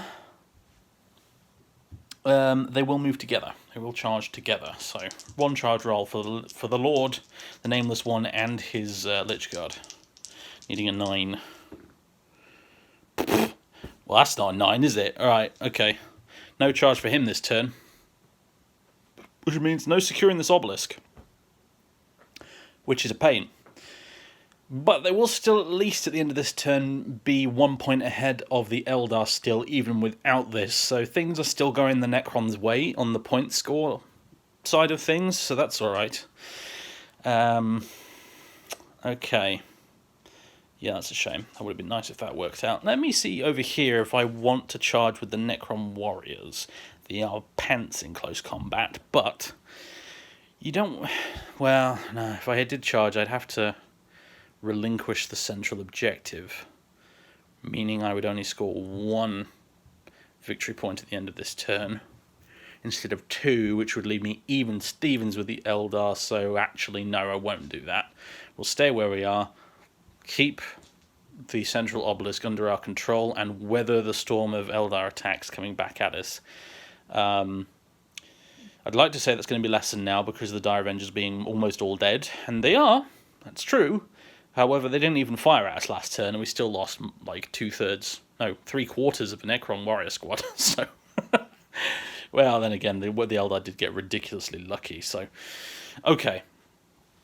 Yeah, so charges failed, and no fights. Morale, there isn't any because of the twist. Right, that's the end of the Necron's turn 2. Over to Eldar turn 2, everybody. Eldar turn 2, and let me get rid of this psychic marker here. There we go. Lovely. Alright, Eldar turn 2, let's go. Alright, Eldar turn 2 movement phase is now complete. This is what's happened. Dark Reapers emerge from behind the rocks, ready to shoot a bunch of Star Swarm missiles into those warriors. The Farseer, the Exarch, the Warlock have moved over here to sort of take cover behind the Rangers, essentially. Over on the left flank... Ooh, he stepped on the cat's tail. You having fun down there? Gave him some catnip on his toys. He's all zonked out right now. Over here, the Swooping Hawk Exarch has leapt back up into the sky and will be coming down in a subsequent turn, using his frankly awesome ability. As a point of note, actually, I found out rather amusingly that even if there's one guy left in the Swooping Hawk squad, when he comes back down again, he can still use the grenade ability to full effect. So, one Swooping Hawk Exarch can still do tons of mortal wounds to a giant blob of warriors. So that's very amusing. I like that. But anyway, what? You little addict. Little junkie. I'm glad he's entertained, that's the main thing. Right. The Fire Dragons have moved and advanced, so they could get just within range to take this objective. Now, currently, of course, the Necrons still control it because the Immortals are troops and have objectives secured. But how much longer are they going to be there with 4 Fire Dragons bearing down at them with melter guns? We shall see. We shall see. I mean, to be fair, the Fire Dragons have advanced, and I'm pretty sure their guns are assault weapons. If not, I've made a colossal screw-up. But I'm pretty sure they're assault weapons, so they can still shoot, but they'll hit on 4s. So, we'll see. They could get very unlucky, you never know. Right, over on the right flank, something interesting has happened. The Warp Spiders are still staying in reserve, by the way. They're not on the field yet. But the Striking Scorpions, on the other hand, have emerged from their hiding place over here, ready to engage this large blob of Necron warriors that's ambling towards this objective and these very outgunned Rangers. So the Rangers have fallen back a little bit. over here. They're still retaining control of this objective, but a little bit further away from the Necron Lord and his Lich Guard. But 9 inches away from those warriors, we have the striking Scorpions, who have quite a task on their hands, if I'm honest. What are you doing? Get down. They've got quite a task on their hands, if I'm honest, because they are quite outnumbered, but Necron warriors are a bit rubbish in close combat, so we'll see. Right, I mean, the best case scenario, delay them a bit from trying to take this objective, so just knocked a tree over as well. Today's going great. Meow! Meow! Give me more catnip, give me more toys, meow! Constantly nagging me. Anyway. Right. You are needy, aren't you? You're a needy little beast. I'll play with you in a minute, okay? I'll get out your toy in a minute. He wants the fishing rod toy. Everything else is rubbish compared to the fishing rod toy. He sits expectantly next to the drawer that I keep it in and meows at me until I take it out. That's all he wants. Now he's looking up at the table like, what if I could jump up there? Don't even think about it. But yes, he just wants the fishing rod toy. It's his personal crack cocaine.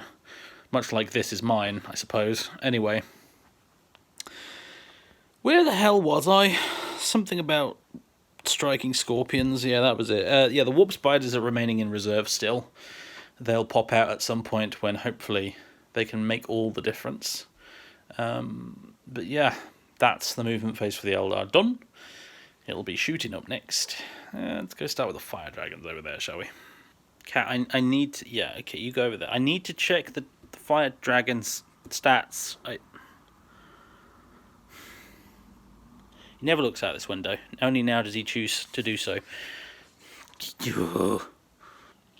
Alright, here we go. Fire Dragons with their fusion guns. That's what they're called, by the way, if you were curious. They're called fusion guns.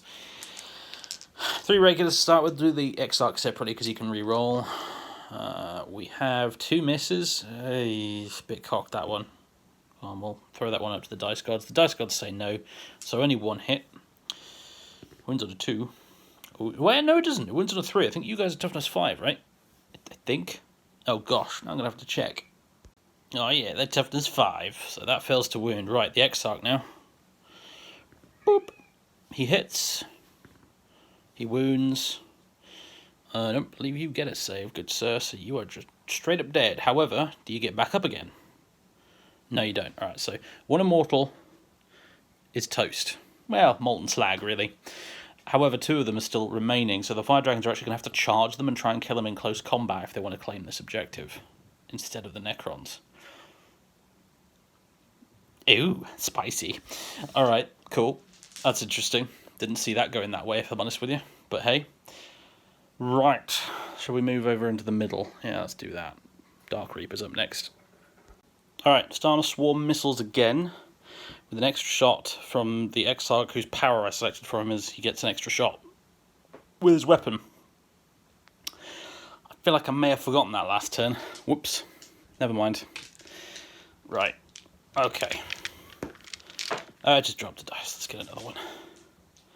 Our small, tiny, black, furry, crackhead friend is outside in the corridor now because he kept attacking the charger cable for my camera and pulling it out of the camera. So, some peace finally. Right. So, here we go. Hitting on 3s, because Dark Reapers always hit on 3s. For better or for worse, at times. I wonder if they'll change that in the 9th edition codex when it eventually drops sometime in 2040. Right. Let's see. Completely lost my train of thought. Wind on 3s. Okay, not as tasty as last time, it has to be said.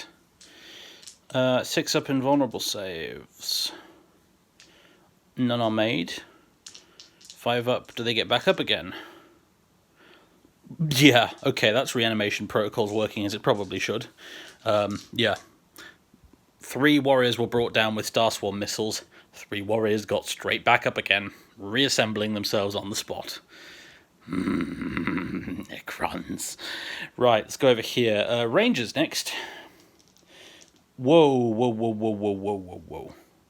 I totally forgot the psychic phase. Okay, emergency psychic phase. Luckily, nothing has happened that would have changed anything. That wasn't relevant to anything psychic, so, sigh. Right, okay. Warlock. Casting... Protect Jinx? Maybe Protect would be good in this scenario. Well, it's a 7 either way. He does make it this time with a 10, so I think he's going to cast Protect on... Who is the question? Who is the question? Protect on the Dark Reapers? Yeah, I think we're going to cast Protect on the Dark Reapers, because I don't think I'm going to... Am I going to Fire and Fade with them this turn?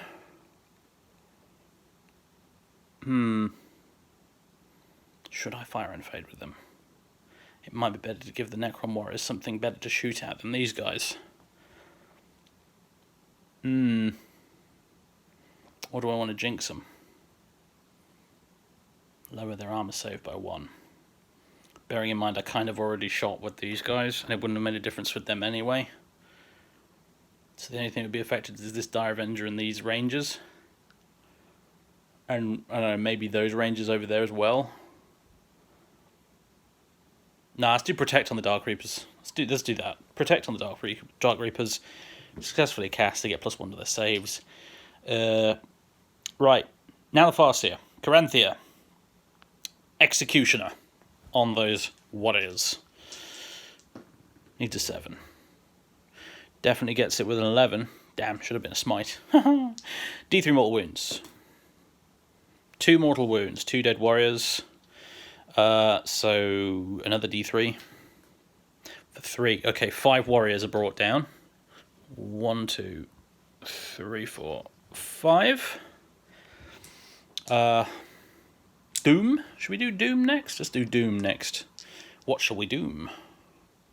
We kind of have a choice, actually. We could doom a few things. Let's do Doom on... Because Doom definitely would have made a difference over there with the Dark Reapers. Whoops. Critical error made there. I'm loath to go back and redo all the shooting from the Dark Reapers, though. Let's Doom...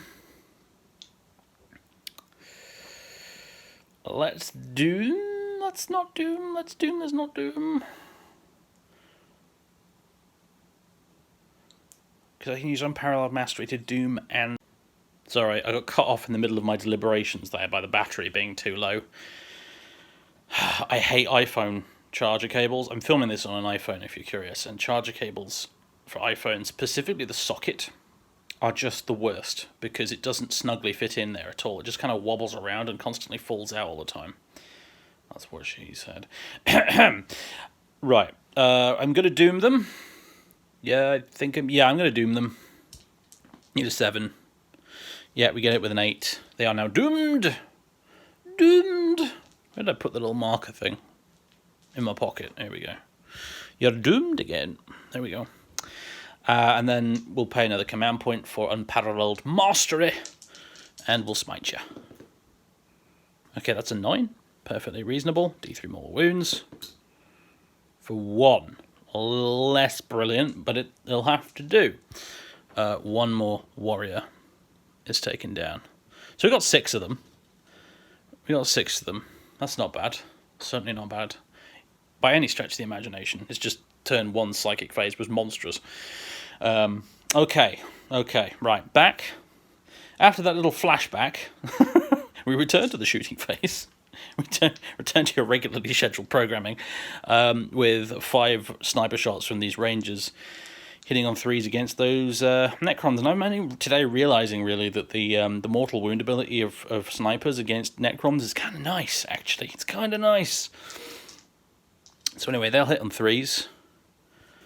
What is it with this Ranger squad, man? What is it? Some kind of foul Necron technology messing with their scopes? I do not know.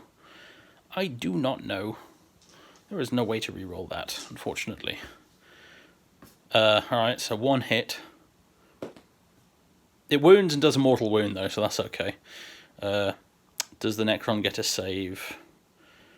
I didn't jinx them. I protected them, so they get a 4-up save. Wish they fail. Do they get back up again? No, they don't. All right, so another 2 warriors destroyed. Marvelous. All right. Well done, Rangers. And then we have a Dire Avenger Exarch here, who I believe has 2 shots. Both hit. I think that 6 to hit means he gets an extra hit roll. Because it was a Bladestorm ability, which of course misses, so... Alright, force to wound. Boosh, boosh, double 6. Very nice. Sorry, recording got cut off again. Apologies. I'm running out of storage space as well, just to make things even better. Yeah, that was 2 6s to wound, so these are both AP -3. So they get 2 invulnerable saves, these warriors. Which they pass. Fair enough. You know, dice gods, giveth the dice gods, taketh away. 2 invulnerable saves made by the warriors. That's what you get for being unyielding, I suppose. Right, cool. That's all the shooting done in this little quarter. I think we'll move over to this side now. And it's mostly going to be these rangers over here. Ignore the dead pile of Necrons. Right. These rangers moved, so hitting on 4s. And they are going to all... I think all of them are going to shoot at the nameless one. Shooting the head Necron is usually a very good idea, so let's do that. Or do I want him to shoot at the warriors over there instead? That'll make the charge for the scorpions more difficult though, so maybe not. Alright. Yeah, let's shoot the nameless one in the face. Hitting on 4s. Or we could not shoot him in the face, you know, it's up to you guys. Wounding on 5s, I think. So one wound. Saved. I was about to say I don't actually know what a Necron Lord's save is, but a 6 will certainly do it. Okay. I reckon these scorpions have some pistols they could use. They do have shuriken pistols, yes. They might be able to fire them at the Lich Guard. Let me measure that up. Okay, I did measure it, and yeah, they're not actually in range with those shuriken pistols to shoot the Lich Guard, so the old Mark 1 eyeball let me down there, I'm afraid. Okay. That is the end of the shooting. That's all the Eldar shooting we have. Which brings us on to the charge phase. Now, one charge we definitely know, of course, is happening is over here. With those fire warriors charging the 2 remaining immortals. So, let's go. Yep, that's fine, they're in. And then over here, the striking scorpions are going to be charging those warriors over there. They're going to need a 9 for this. And I believe the Necrons are going to spend a command point to Overwatch, so... Wah, wah, wah. Yeah, that's not going to work. That's not going to do it. Bad luck striking scorpions. Yeah, you're not charging this turn. Oops. Unless they have some sort of thing on their data sheet that I've forgotten about. Let me check, but I don't think they have. Well, can confirm. Sorry, the charger cable has come unplugged again. Can it not do that, please? That was very professional. I should probably start the clip again. But I won't. I won't remember to not put it in the timeline when I'm editing it together, if I'm honest. So never mind. Professionalism. Right. So the striking scorpions fell their charge, which brings us to the fight phase. The fire dragons have piled in over here. Now I have discovered, actually, to my pleasant surprise, less pleasant if you're the Eldar. If my Eldar Dave is less impressed by this, but Necron Dave is loving it. Immortals actually have 2 attacks each these days, so that's neat. However, it will be the fire dragons going first, and the regular fire dragons have 1 attack each. The Exarch has 2, hitting on 3s. Not a great start. Wounded on 5s. No dear. Okay, that's not great. That went horribly. That's, you know, yeah, we're stuck in combat now with some immortals, and we don't hold the objective because objective secured is a thing. Oh dear. Right, the immortals fight back now. They hit on 3s. Only 2 hits. A wound on 3s. 1 wound. 1 3-up save is made. Okay, no casualties in that fight, but the Eldar do not take that objective because immortals are a troop's choice. The plan went swimmingly over here to begin with, didn't it? And then suddenly it didn't. Oh, bother. Yeah, something. The facade is cracking a little bit for the Eldar, I think, in turn 2. Nothing has quite gone as nicely as it did in the first one. Just a few little things here and there, a few little flaws in the plan have begun to show themselves. And Caranthir is probably starting to scratch his chin and think, maybe not the good timeline after all. Right, before we end the turn, there's a couple of things we need to do. One of them is I actually totally forgot to do the Overwatch for these Necron warriors. Sorry, Striking Scorpions, you're not getting away with that one. The other thing is I realised, after looking back at footage, that I made a little bit of a flub over here with these guys, because a couple of flubs actually. One was the Sweeping Hawks over here. I am pretty sure they have a 4+ save, not a 5+ save. Whoops. Additionally, these fire dragons, I actually advanced them, and they can't advance and charge, so that was technically an illegal move. Having said that, if they were going to charge at the end of the phase anyway, they didn't need to advance, I suppose. But then again, I was also hoping I'd be able to kill both Immortals. So also, in addition to that as well, actually, I had them hitting on 4s. And Eldar have battle focus, which means that if they advance, they fire their weapons as if they stayed still, unless they're heavy weapons. So they should have been hitting on 3s. Luckily, I didn't actually roll any 3s for those hit rolls, so it didn't make a difference. But anyway, yeah, I kind of advanced and charged those fire dragons, and I shouldn't have done. I'm sorry, but it's done now. Anyway, I told you there would be rules flubs in this game, and I have provided plenty of them. I've made good on my promise, everyone. Additionally, actually, as well, this guy should have 2 wounds left and not 1. That was the other thing I noticed. I can't actually remember. It was yesterday. Like, it's daytime now. I can't actually remember why he needs to have 2 wounds instead of 1 left. But he does. I noticed that when I was checking the footage last night. I can't remember why though. But I just know that he does. I think I made some sort of error when doing the saves earlier. But anyway. Right. So, another thing I forgot to do in the last Necron turn is have my Necron Lord actually shoot his Staff of Light at something. So, yeah, I forgot that his... See, their guns, the Lich Guard's guns, aren't guns. But his melee weapon is a gun. So it's terribly confusing. Maybe I should just run it as a war scythe in future or something, just to remove all ambiguity. But anyway, yeah, he has a Staff of Light and he can shoot with it. And I forgot to do that.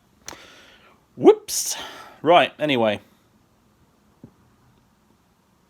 Let's see. The Overwatch. Let's see the Overwatch.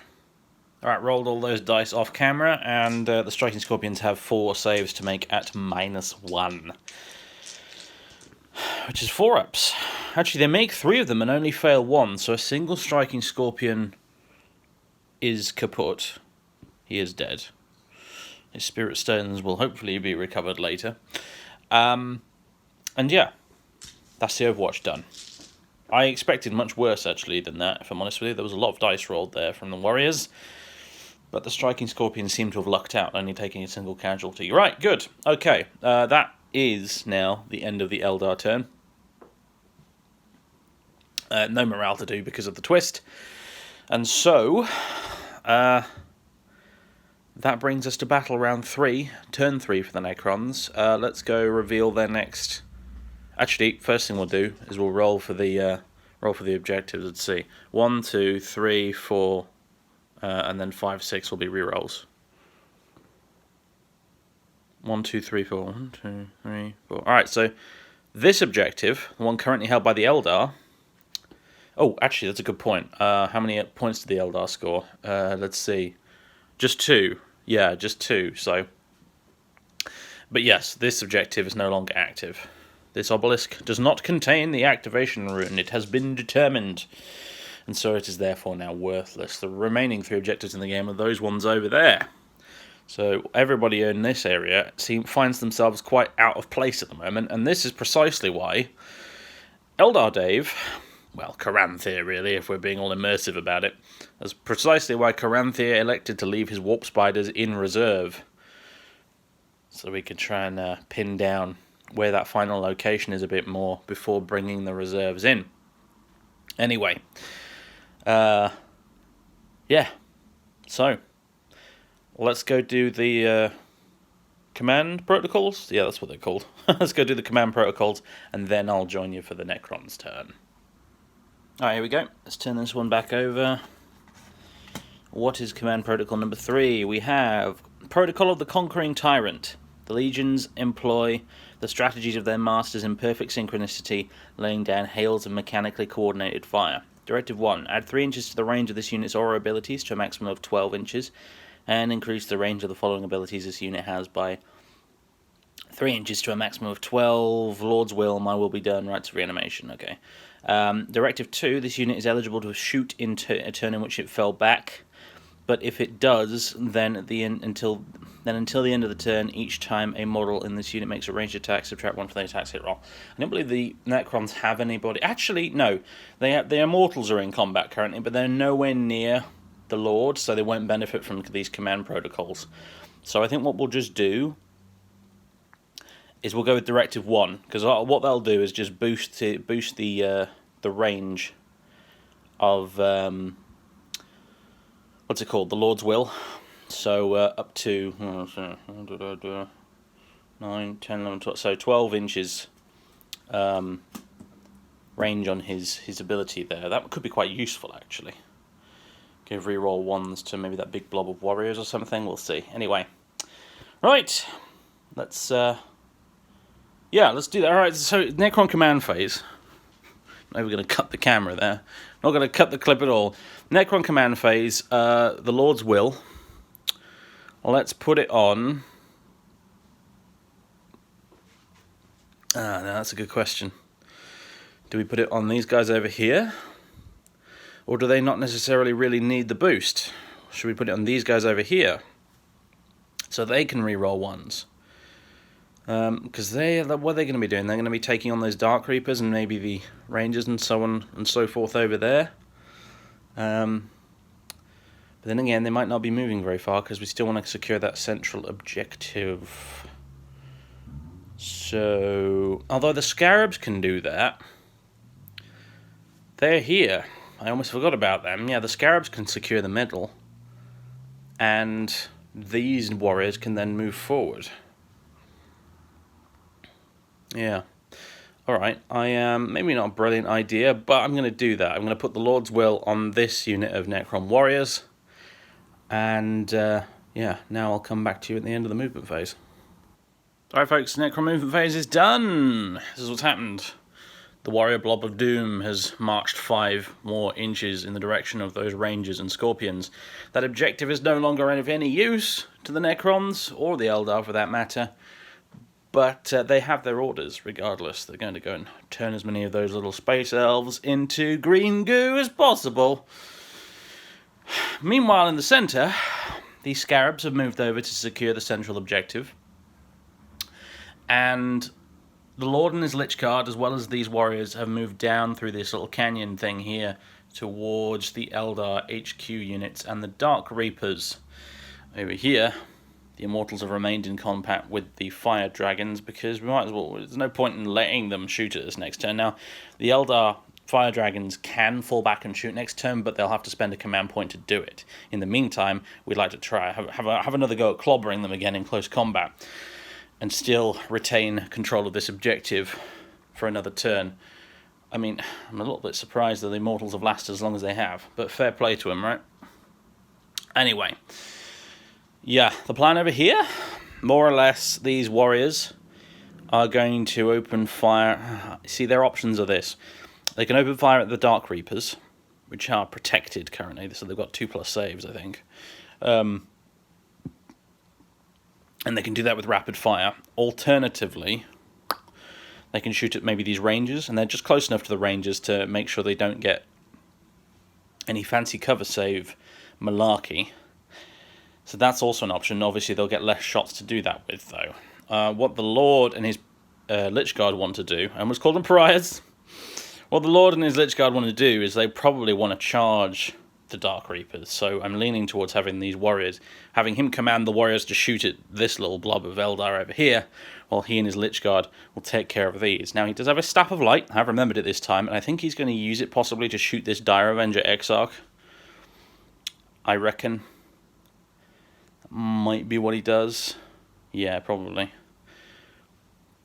So yeah, that is the plan over here, and obviously these Necron warriors will just be shooting stuff, probably shooting the striking scorpions, because they represent something of a threat, don't they? So yeah, we're probably just going to shoot the striking scorpions full of Gauss flare beams. Sounds like a plan to me. That's what's going to happen. So psychic phase has been observed, though nothing is happening in it for the Necrons. As if I remember the psychic phase in the Necron term, but not in the Eldar one. Anyway, shooting phase. Let's go. And let's start with the Lord and his Staff of Light, that I forget how many shots it actually has. Let me just lean over here and look in the book. It's shooting. It's Salt 3, Strength 5, AP 2, Damage 1. Alright. I couldn't remember if it was Assault 3 or 4. Hitting on 3+. Okay, alright then. Yep, not the greatest of shots, apparently, the nameless one. Right, cool. Then these Necrons here, the warriors, so that's just going to be 6 shots from them at these ranges. I'm going to save the fancy command point stratagems that I can use for warriors for the blob over here, so they can just absolutely annihilate those scorpions. Right. Hitting on 3s. And re-rolling 1s, because I did the Lord's Will, but not they actually came up in the end. Then wounding on 3s as well, because strength 4. Oh, lucky Eldar bastards. Alright. AP -1. At ranges of a 5-up save, so 6-up save. No. Okay, so one of the rangers is dead. That guy at the back there not wearing a helmet. Very foolish of him. Right. Okay. I was expecting a little more from that. Might have the Necron warriors charge along with these guys, actually, just to gain a bit of extra ground. We'll see. Right, that's that done. Let's move over to this. That's going to be a lot of dice I'm chucking at the scorpions. I might come back to you with the saving throws for this one. Alright, arcing green bolts of lightning shoot out from this blob of Necron warriors, streaming into these striking scorpions, hitting them and peeling them away one molecular layer at a time. A very gruesome and painful way to go, so I'm told. I've only done half of the shooting, because I don't have enough dice. I've done half of the shooting from this blob so far, and this is how many saves these striking scorpions need to make at -1. Yeah, okay. 1, 2, 3, 4, 5, 6, 7, 8, 9 dead striking scorpions, leaving the Exarch on 2 wounds remaining. Right, okay.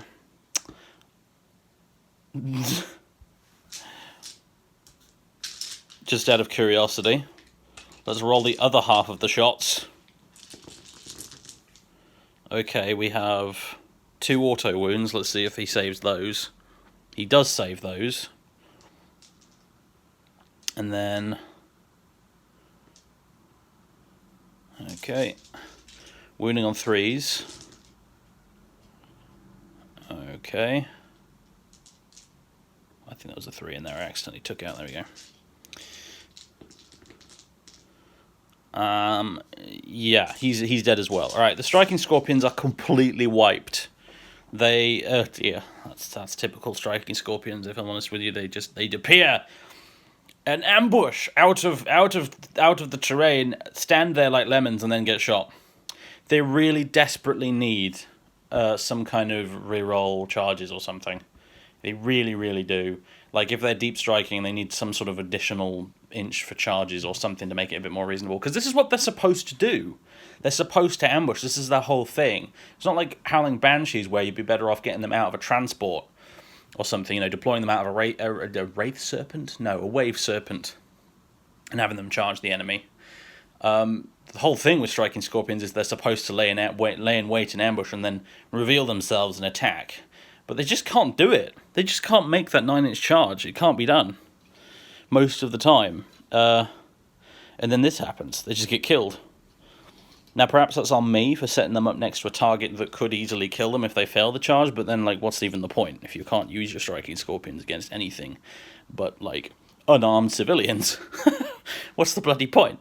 So, yeah. Not very impressed. GW, when you do the 9th edition Codex for Eldar, make striking scorpions less rubbish, please. Okay, right. So, that's the shooting phase done. Let's do charges. We're going to start by the Lord instructing his warriors out in front there to charge the Dark Reapers. The Dark Reapers are going to want to overwatch, and this is precisely why the Lord is sending in the warriors first. Do they make the charge? A 1 and a... Oh, they don't. Okay, so they're going to take overwatch, and they also don't make the charge. Well, at least the Overwatch command point has been spent now. The stratagem has been used. The Eldar can't do it again, but yeah. Oops. Alright, hitting those warriors and 6s with Star Swarm missiles. We have a spread of 6s. Lovely jubbly. And bearing in mind those warriors are still doomed, so we'll get to re-roll these wounds. 3+. Re-rolling. Lovely. Okay, so these are AP -2, I think, so it's going to be 6 up saves for the warriors. 1 made. Do the rest of them get back up again? One of them gets back up again, so the Dark Reapers have killed 3 warriors. Take 3 at the back there. There we go. Right. Computer's making noises at me. Probably wants to update Adobe Reader or something stupid like that. Right, next is going to be the Lich Guard and the Lord, making the same attempt at a charge. Dark Reapers can't overwatch now, though. 6, 7, 8, 9. I reckon that'll probably do it, actually. Yeah. I'll measure it up just to be sure, but I think that's probably good. Alright, they've made the charge. The Lich Guard and the Nameless one have... I keep calling him the Faithless one occasionally. I've noticed that on the footage. The Nameless one... He definitely has a face. It's a metal face, but it's still a face. The Nameless one and his Lich Guard have made the charge successfully and piled in. And for 1 command point, the Necrons are using the stratagem Eternal Protectors, which gives all his Lich Guard, if they're within 3 inches of him, +1 attack. Which means they get 4 attacks each now, with their War Scythes. Strength 7, AP -4, damage 2. Oh, you might have Protect on you, gym lads, but you're still only going to get a 6+ save because of these War Scythes. They're beastly weapons.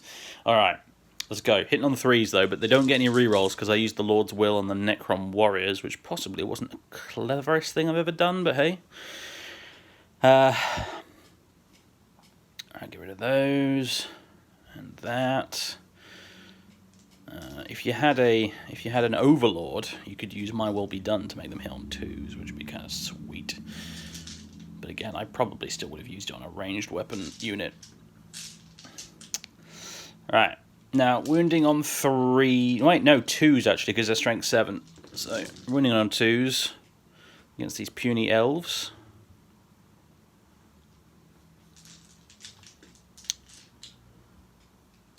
And, yeah, they've got 6 up saves to make now.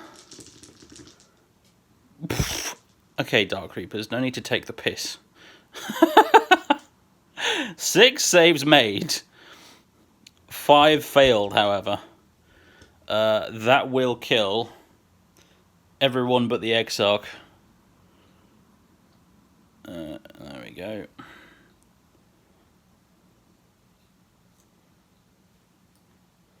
That was a ridiculous save roll. Absolutely ridiculous. Right. Okay, that leaves just the Exarch.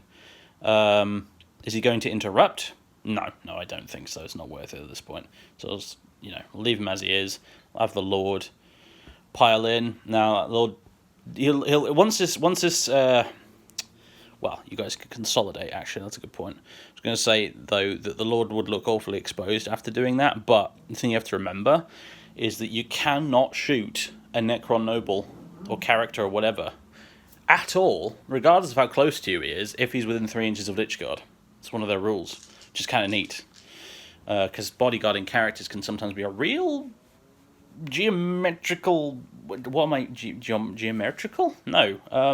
Logistical? Whatever. It can be a pain in the bum trying to make sure that they are sufficiently protected, but luckily with Necrons, if you've got some Lich Guard nearby, you just don't need to think about it. Just make sure they're within 3 inches of him and he can't be shot at all. Okay, so I think that probably includes like pistols in close combat and stuff too, I assume. Anyway, yeah, the Lord himself, I have no idea what his stats are actually, I need to go check, hold on. I kind of assumed, foolishly apparently, that all the Dark Reapers would be dead by now, so hold on. Alright, he's got 3 attacks, hitting on 3s with his Staff of Light. Only 1 hit. Wounding on a 3, he does. This is only AP -2, I think. So 4-up save for that Exarch, which he makes. Yeah, the Staff of Light is not a particularly killy weapon in melee. In fact, Necron HQ characters aren't particularly killy, full stop. Really, you know, they're not Space Marine captains or Chaos Lords or anything like that. They're a bit weedy in close combat. They you know, they're tough. They're relatively tough because they're Necrons, but like they don't possess a lot of martial skill. So let's put it that way. Lords certainly don't, anyway. Right. Okay. So that little Dark Reaper Exarch actually still lives. Let's do his attacks back, I suppose. 1 hit. I guess he'll attack the Lord, because why not? 1 wound, 3-up save for the Lord. Yep, mate. Cool beans. Right.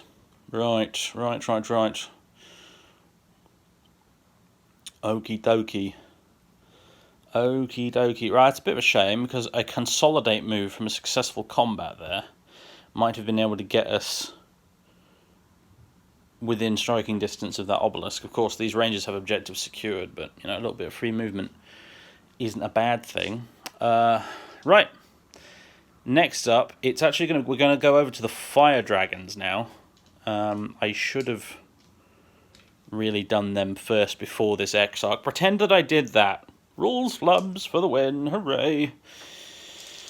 Yeah, okay. Right, pretend I did that last. Yeah, that Exarch. I got a bit carried away there. Alright, round 2 of the fight over here. Let's go. Fire dragons. Hit twice. They wound no times. Right, and then the immortals back at them. They hit twice. They wound once. 3-up save is failed.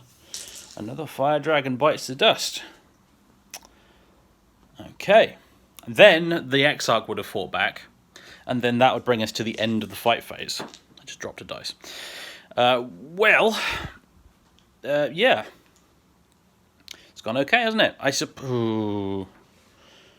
Well, this, yeah. I was just thinking maybe I should have charged these warriors into these rangers, and that wouldn't have been a terrible idea, actually. Although it doesn't matter nearly so much now that this obelisk is now inactive and isn't generating any victory points, so, whatever, we'll live with that one. I totally kind of forgot that might have been a good idea. Probably wouldn't have made the charge anyway. It looks like a good 9 inch or so to me from there. That's what she said. Anyway, so, morale is not a thing in this game. So that brings us to the end of Necron's turn 3, which has been pretty successful. At this point, the Eldar have, 3 fire dragons over there, 4 rangers, an Exarch, and then the Farseer and Warlock over here, 5 rangers over there, and only 5 warp spiders in reserve ready to jump in and try and salvage the situation. I gotta be honest, for a little while there towards the beginning, I thought the Eldar had a really solid lead over the Necrons. But, Necrons, man, they're just relentless, aren't they? They're just bloody relentless. Yeah, what else can I say, really? The Necrons are still winning on points. This turn, they will secure 1, 2 points for themselves, which will bring them up to... let's go and have a look. Over here. They're on 5 points at the minute, so that would bring them up to 7 points. No, wrong way. There we go. Super professional filming here. Right, 7 points to the Eldar's 4. So they're very, very much in the lead. That early lead they got by securing the central objective has really just made life difficult for the Eldar in terms of the victory points. Right. Okay. Time to go over to the Eldar turn 3. Let's see if they can salvage this somehow with some sneaky shenanigans. They still have the warp spiders to call upon. That's big. That's definitely big. And the fire dragons might still be able to finish off those immortals if they fall back and shoot. So we'll see. We'll see.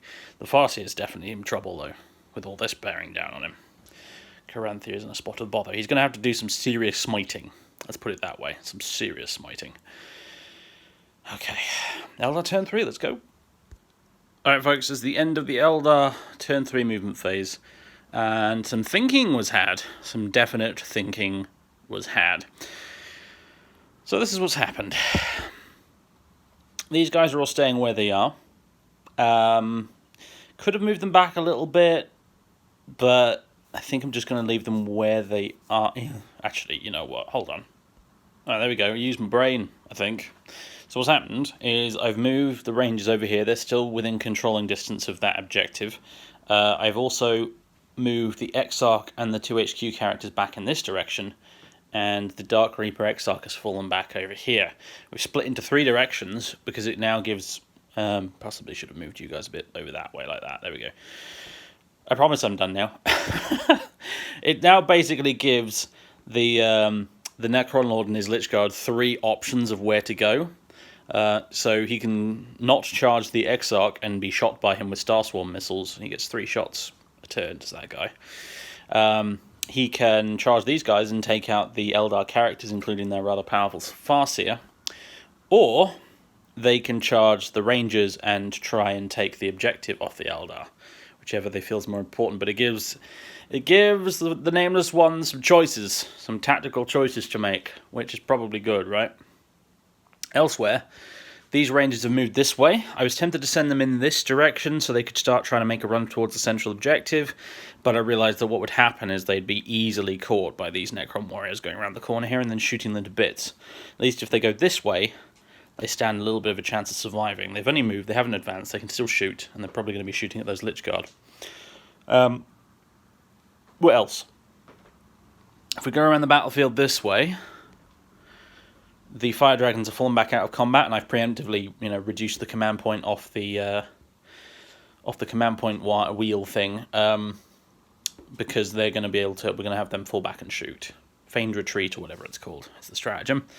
Want to have these guys use their fusion guns to just melt those 2 remaining immortals and secure this objective for the Eldar, which would be very good indeed if they could do that. Because at the moment they only control 1 objective, which isn't very good. Over here, the Warp Spiders have arrived, and there's actually a roll we need to do for these guys when they arrive from Deep Strike to make sure none of them got horribly killed in the warp. So we roll 2d6, and if it's a double 1, which it isn't, one of them is slain, but they're fine. They've arrived in the backfield here to try and deal with these Scarabs that are securing the central objective, and our swooping Hawk Exarch friend has arrived back from the skies. He's popped down here.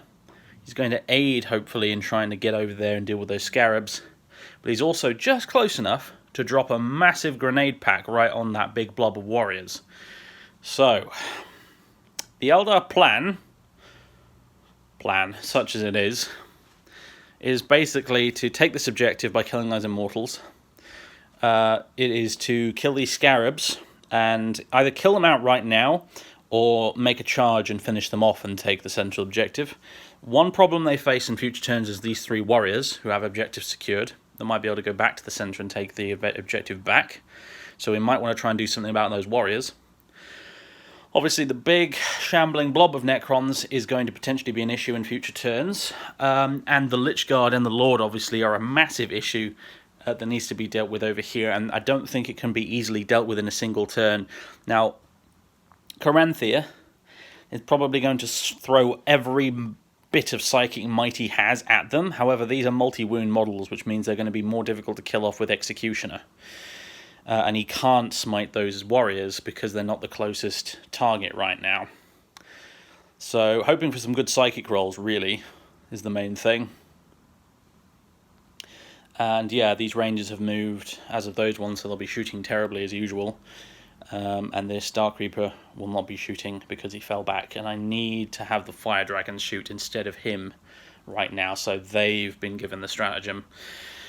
And that's basically how it looks. A part of me considered having this Dire Avenger Exarch just make a mad dash through the middle here and try and get close to the central objective, but I realised that was a very stupid idea, so I've decided not to do it. So yeah, the Eldar's hopes really now are pinned on a couple of combats. They have this. This is a guaranteed point at the end of their turn. They will have that, but what they really need is that, and potentially the central one if they get very lucky. That will put them back on an even keel with the Necrons, because the Necrons are currently 7 points to the Eldar's 4. So yeah, they need a bit of a break here, because the Necrons took a hell of a walloping in turn 1 and then have just rebounded like it didn't even matter because they're Necrons. Right. Psychic phase. Psychic haze. Let's do this. We'll start with the Warlock. What is he going to do? Protect or Jinx? Or a Destructor Smite, which would just be 1 mortal wound if it went off.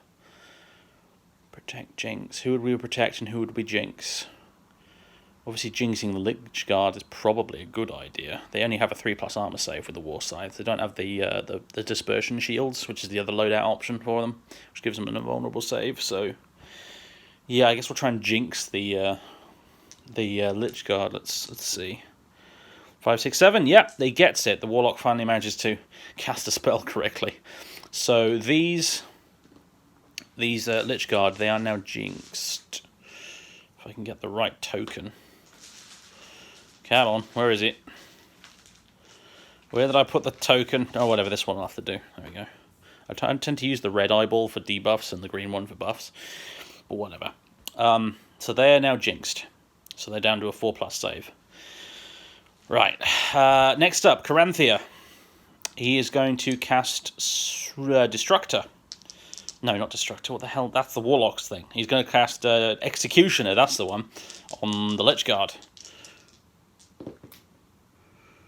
That's 10. That'll certainly do it. D3 mortal wounds. Make this good. 1. Only 1 mortal wound. So one of those Lich Guard is now injured. And that's it. And because he didn't kill a model, we don't get to do the extra D3 mortal wounds. That sucks. Alright.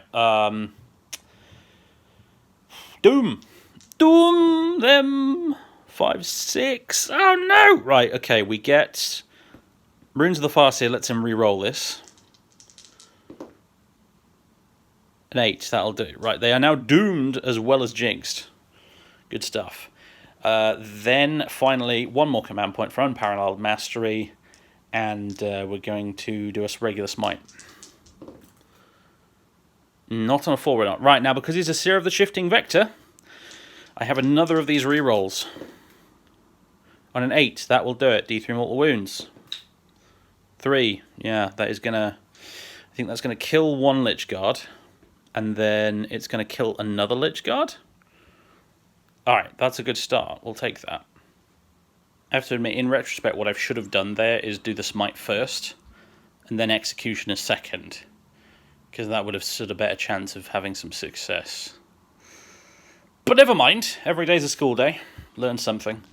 As I get more games... I mean, one of the purposes of this narrative campaign here that I'm doing is that I want to play my Eldar and Necrons because they're probably the 2 armies I own that I am the least good with, as in I just don't remember how to play them properly.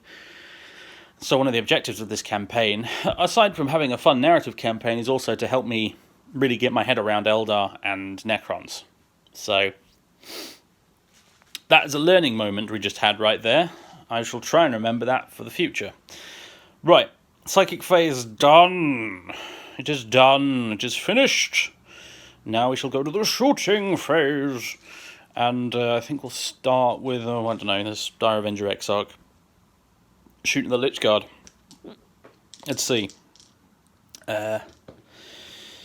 He misses both times. Good start, mate. Well done. We have 4 rangers over here. Who do I want the rangers to shoot? Do you know what? I think I'll have these rangers over here shoot those warriors and hope for the best. Okay, we got 2 hits, which are 6s. I think 6 is to wound that gives you the mortal wounds, isn't it? What was this one? It was a 6. Okay, mortal wound. Dead Necron warrior. Lovely. 1 failed wound and 1 successful wound, which they'll save on a 4+. Which they do. Okay, so we killed a Necron warrior over there. Does he get back up again? Wait, no. Mortal wound. It's a mortal wound. He can't get back up from those. Lovely. Shot him right through the brain box. Excellent. Okay, that's something at least. What next? I don't know if you guys are in range with your shuriken pistols. I don't think you are from there. That means we have these 5 rangers over here. Let's go with them next. They'll shoot at the Lich Guard. Bearing in mind the Lich Guard are jinxed and doomed. We have only 1 hit, however. Bother. Fails to wound, but we can re-roll it. Still fails to wound because they're toughness 5 Lich Guard. Okay, right, that wasn't very successful, I must admit. Fire Dragons over there next. As I said, I already spent that command point preemptively on Feigned Retreat here, so 3 shots with the fusion guns on those Immortals. Exarch hits, the other 2. 1 misses. Okay, we got 2 hits. That's technically all we need. 3's to wound. Oh no, only 1 wound. Curses. Alright. They get the 6-up invulnerable save because they're unyielding, but they don't make it. So one of those Immortals is very dead unless, of course, he gets back up again, which he doesn't. So 1 Immortal down. 1 still remains, however, which is very, very bad news. Because, yeah, we can't charge to finish him off because we fell back. Bother. No objective for us this turn. That's just tremendously bad luck on the part of the Eldar there. That really sucks. Oh well. What are you going to do, I suppose? Right. What next? What next? Oh! I should have done it in the movement phase, but let's do the Swooping Hawk's grenade attack on those Necrons over there. Alright, so this Swooping Hawk, as he soared back across this way, across this horde of Necron warriors, he loosed 1 final volley of grenades from his pack. And let's see how many of them he got. Again, even though there's only 1 dude left in the squad, it does not reduce the efficacy of the grenade attack, oddly enough. So, everyone in the squad, 5+ is mortal wounds. Okay, we have 1, 2, 3, 4, 5, 6, 7, 8, 9, 10 mortal wounds. He has destroyed in 1 fell swoop. Guess this is why he's the Exarch, right? In 1 fell swoop, he has destroyed half of that entire blob of Necron warriors. Good grief. There we go, and that's how it looks post-grenade attack. What a hero. The odds were not in his favour. That is ridiculous. He's done that twice in 1 game now. Yeah, what a hero. Anyway. He now, obviously, can shoot with his Hawk's Talon. That's it, the big las gun he has at those scarabs. So let's do that now. 3's to hit. 3's to wound. 1 6-up save. Nope. Right, one of the scarabs takes a wound. Yep, you're back. You're outside for a bit, now you're back. Loudly announcing your presence. Yes, a big lorry just drove past outside. Now he's fascinated by the sound. Anyway, right. I have measured up, and these warp spiders sadly cannot shoot that immortal over there. Just a little bit too far out of range, so we can't salvage that situation, I'm afraid. What they can do, though, is pepper those scarabs with death spinner fire. So, each one is 2 shots, and the Exarch has 2 death spinners, so he fires an extra 2. So, here we go. Hitting on 3s. That's, on the face of it, not looking great. Okay. Oh, now you want to go back out again? Typical cat. Alright. Right, now they're wounding on 2s, because these are strength 6, and any wound rolls of a 6 have AP -4 instead of AP dash. Okay, so that's AP -4, and the rest of these are regular wounds, so, well, either way it's going to be 6 ups, because, you know, unyielding, so 6 up invuln. One of those is made, so let's see, that is one of the scarabs killed, and another one on 1 wound. Does that base get back up again with 3 5+? No, it doesn't. Okay, so 1 base killed, another with a single wound remaining. Okay, I think that's all of the Eldar's guns that they have available to them right now, which means it's going to be charge phase time. And what we'll do is we'll start with these warp spiders charging the scarabs, I think. You'll need a 9-inch charge. Oh, by jingo, they get it with a 10. Finally, something's gone right for the Eldar. Excellent stuff. All right, here we go. Let's move you guys in. Nice one, lads. Right, the Eldar have secured the central objective. At least for their turn.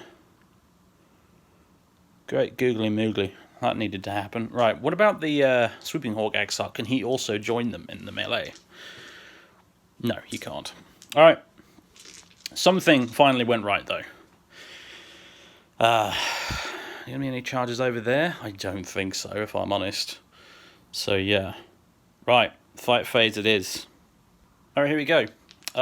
The regular Dire Avengers? No. The regular Warp Spiders will get 1 attack each. Hitting on 3s. Not very good. Wounding on 2s. Wait, no, 4s, actually. I think, yeah, 4s, Scarabs, toughness 3. So that they all fail. Then the Exarch has his Power Blades. We're at 3 hits. 4s to wound. 2 wounds. These are AP -2. 6 up invuln either way. Right, no, failed. That Scarab base has 1 wound remaining. I think I was counting up with wounds there, because I put the 1 on. Yeah, you should have 1 wound remaining now, that base. Right, that's that done. The Scarabs can now fight back, and the Necrons have a dreadfully sneaky stratagem when it involves Scarabs in close combat. After the Scarabs pile in, the Necrons spend 1 command point on self-destruction, or whatever the stratagem's called. Basically, one of the Scarab bases explodes! And we roll a d6. On a 2 to 5, it does d3 mortal wounds. On a 6, it would have done 3. So 2 mortal wounds. 2 Warp Spiders are dead. They're just dead. They're just straight up dead. And, yeah, this base has exploded. Yep, that's kind of nasty, isn't it? That's not very nice at all. Right, the remaining Scarab base will get to attack now. I actually need to go look at what its stats are. Right, Scarab's at 4 attacks at 4+. 6 is automatically wound. So that's an automatic wound. And 1 hit. Does it wound? No, it doesn't. Right. 3+ save on the Warp Spiders. They make it. Okay, cool. No further Warp Spiders killed, aside from those 2 from the exploding Scarabs, which I think is just marvellous. As the Eldar player, I'm like, no! As the Necron player, I'm like, yes! Right. Okay. Combat resolved. No morale to do. The Eldar score 2 victory points. Right, battle round 4 begins. Back over to the Necrons. Let's find out which objective is the dud. Which one does not contain the activation rune for this facility? 1, 2, 3. Anything else is a reroll. 2. Oh, bad luck, Eldar. Yep, it's that one, I'm afraid. Yeah. That sucks. That really sucks. That's a bit crap. Alright, well. What are you going to do, I suppose? Alright. You're having fun down there. Apparently so. Okay, let's go do the Necron command protocols. Alright, my cards are slightly wonky because the cat walked all over them, but Let's turn this one back around. The next one is Protocol of the Undying Legions. At a hissing static signal, nanoscarabs are released in boiling black clouds that whirl about the legions and effect constant repairs. Directive 1 is each time that this unit uses its living metal ability, each model in this unit regains 1 additional lost wound. Directive 2 is each time you make a reanimation protocol rolls for this unit, you can reroll 1 of the dice. Neither of them are particularly useful right now. This is I think you're starting to see what I meant by most of these bonuses being rubbish and this being pointless extra bookkeeping. But I guess we'll go with Directive 2. Yeah, sure, let's do that. So if I make any reanimation protocol rolls for, I guess the Lich Guard, then I can reroll 1 of the dice. Like, whatever. Okay, fine. Alright, folks, it is the end of the Necron movement phase. In the command phase, the Lord did the Lord's will. Excuse me, just had my lunch. Did the Lord's will on his Lich Guard. Not that it's probably going to matter, but he did it on his Lich Guard just because why not? And then what he did was, well, these 2 warriors moved back this way to secure the central objective, thanks to objective secured. The Necrons are back in control of the middle again, and he moved and advanced with his Lich Guard, and again, a bit like the Chargers, House Rule, they do advance rolls with characters and units next to them together as well. He moved and advanced with his Lich Guard back into the centre, that's where he's recalling all his forces to, really, at the moment now, because it's a 50-50. Either that one over there has the activation rune, and all of his forces are too far away to get there in time to do anything about it, or it's this one. This is the only one he has any say over, anything he can influence, so he's recalling all of his forces as he can back to there. This warrior blob has moved and advanced as well. In their following turn, they'll be able to get into the middle, and there's enough of them that their objective secured should deny the Eldar any possibility whatsoever of being able to get that central objective away from them.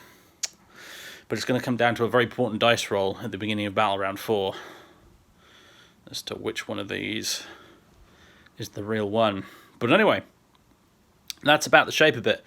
The Immortal hasn't moved at all over there. He's just going to fire away with his Tesla carbine and hope he kills a couple of fire dragons. And that's basically it.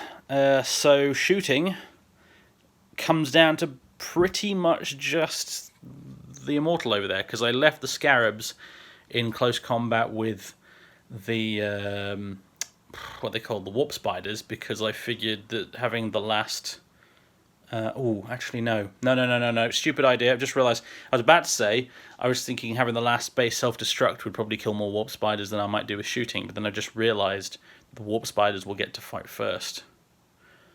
So the Scarabs are falling back. There we go. Right, cool. So then in that case, the only shooting will be a Tesla carbine from the Immortal over there, and also these 2 warriors with their Gauss weapons, their Gauss flares. They are in rapid fire range. We will spend, because we really need to make this work, don't we? We'll spend our 2 remaining command points on the 2 fancy Gauss flare stratagems that I always forget the name of. Disintegration capacitors and remorseless, relentless something. So 6s will generate an extra hit and also automatically wound, basically. Here we go. Boom, 2 6s. Lovely. Right, so the auto wound, 2 extra hits. These will wound on 3s against the warp spiders. Okay. And these are AP -1, so 4 up saves. Okay, the warp spiders fail to make 2. So that is going to be the Exarch left standing, basically. Now this Immortal over here. 2 shots, desperately hoping for 6s. No 6s. 1 hit. 1 wound. 3 up save. Failed. Another fire dragon is down. 2 remain, including the Exarch. Alright, that is essentially it for the Necron's turn. They're not going to charge anything. They're just going to let the Eldar stand there stewing in their own anxiety, frankly. That Immortal's not going to charge. Why give the Eldar the opportunity to hit him back and maybe fire Overwatch at him? We're not going to charge that Warp Spider either, because the only things that could charge him are 2 warriors, and he might chop them up with his power blades, which would be a bit of a problem. So we're just going to leave it as is. We'll leave it as is. That is the end of the Necron's turn 4. Turn 4. Yeah, there we go. Right, cool. They scored 2 points. 1 for the centre, 1 for that very valuable Immortal that continues to stubbornly hold that objective over there. That went so poorly for the Eldar. What a different game this could have been if that fight over there had gone their way properly, if those Fire Dragons hadn't just repeatedly fluffed it. Oh well. Yeah, that's all she wrote. Over to the Eldar turn 4. They're going to have to try and salvage this, I think, and also hope, perhaps, that this turns out to be the objective they want, because the Fire Dragons now have another opportunity to melt that Immortal with their fusion guns. Hopefully they'll finally do it this time. We shall see. Alright, folks, Eldar turn 4. Let's go. Right, ladies and gents, it's the end of the Eldar turn 4 movement phase. The following has happened. Exarch, Warlock, and Farseer have all moved this way, as has the Dark Creeper, as have the Rangers. The Rangers, well, I moved them this way mostly just to sort of try and get them within potential striking distance of the middle objective, if somehow the Eldar can try and, take it from the Necrons, perhaps, because Rangers have objectives secured. Likewise, these Rangers have moved over here so that they can potentially get some shots downrange at some of these units here. What might not be a terrible idea, you see, is to perhaps try and snipe these 2 warriors, and then maybe somehow get a charge over here. It'd be a very long bomb charge, but you never know, right? Just to get close enough to seize the middle objective for a turn. That could put the Eldar back in the game big time if they could pull that off. I'm a bit skeptical myself, but, whatever. We'll give it a try. Meanwhile, if we pop over to the other side of the... Cat, stop scratching my chair. If we pop over to the other side, we can see that the Swooping Hawk Exarch has moved over this way to provide some supporting fire against this one last Immortal that must die this turn. There's no ifs or buts about that. He's got to die. Cat, stop playing with cables. So yeah, he's come over here, as has the Warp Spider Exarch. And he hasn't advanced, actually, the Warp Spider Exarch, even though I probably could have advanced him, because I might be able to get a charge here, and he can maybe kill that Immortal with his power blades if it really becomes that desperate. I wanted to move the Swooping Hawk Exarch over an enemy unit and then use his grenade ability to bomb them again. However, from where he was, he just couldn't move far enough to actually fly over anything useful and not land with himself in really, really bad harm's way. So, never mind that. Yeah, this turn is mostly just Operation Kill That Immortal. Secure a point and try and stay in the game, basically. If the Eldar are lucky, right, so here's the thing, right, if the Eldar, there's 3 scenarios here. 1, the Eldar lose. 2 is the Eldar score this point, and this turns out to be the final objective in turn 5, and that means I think it ends up being a draw. Alternatively, if they can somehow sneakily grab a point for holding this middle objective here, maybe this turn, if they're stupidly lucky, they could just edge ahead of the Necrons, but we'll see. That's the movement. It's going to be psychic time, so let's go ahead and head over there. Now, you're quite finished. Alright, we're going to scratch the old greatcoat now, are we? He's just woken up. I've just come back upstairs. And now he just wants to destroy everything. Someone's going to get put out in the corridor again in a minute, aren't they? I have a feeling that's what's going to happen. You know, in between recording clips earlier, he pulled my camera off the desk. He grabbed this dangly thing, which was hanging over the edge of the table, and pulled the whole thing off the desk, came crashing to the floor. He's like this every day. Every single day. If he's not sleeping, and I am not actively playing with him, he just starts destroying things. And it's exhausting, let me tell you.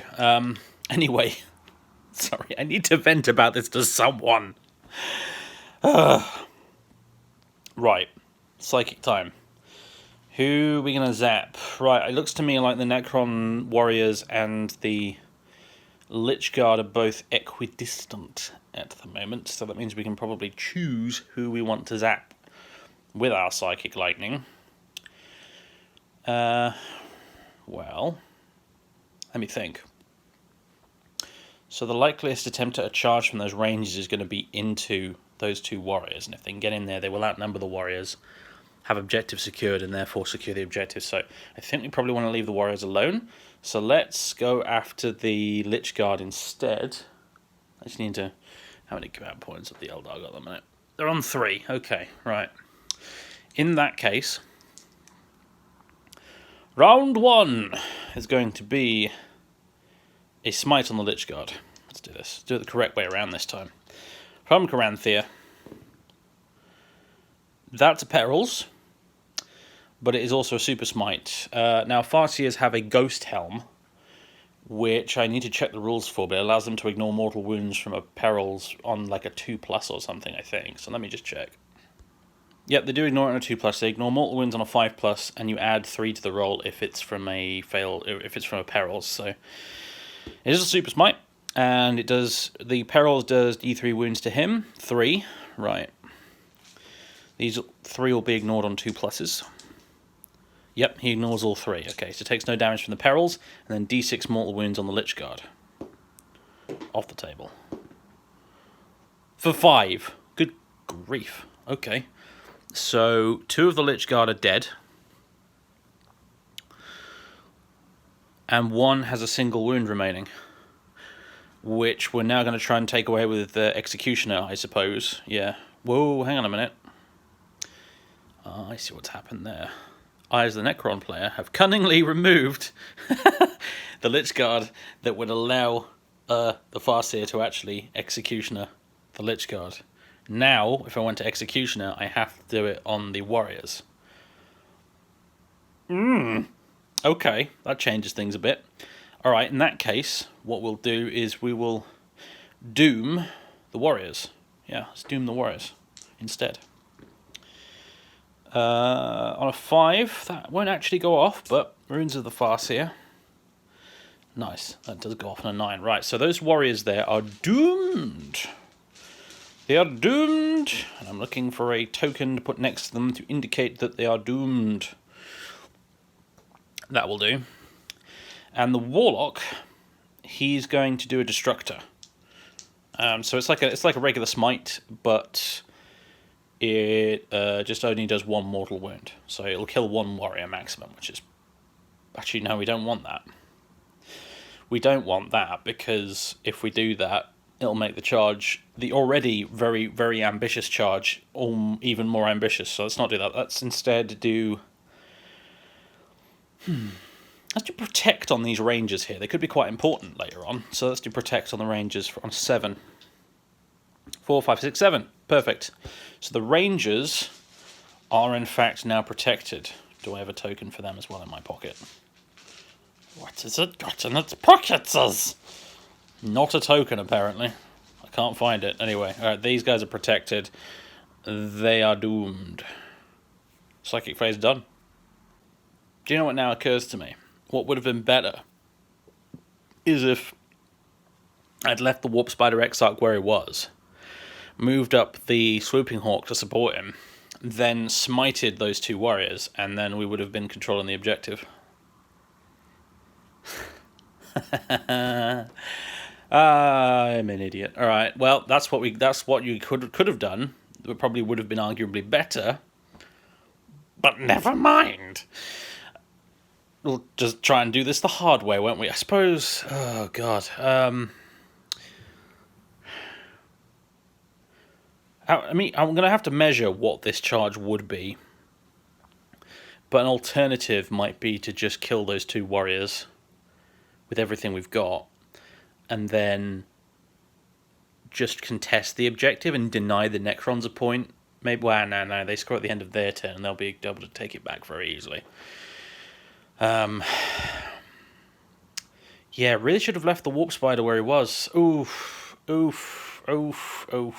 In my defense, folks, it's late. It's been a long day. It's been a very long day.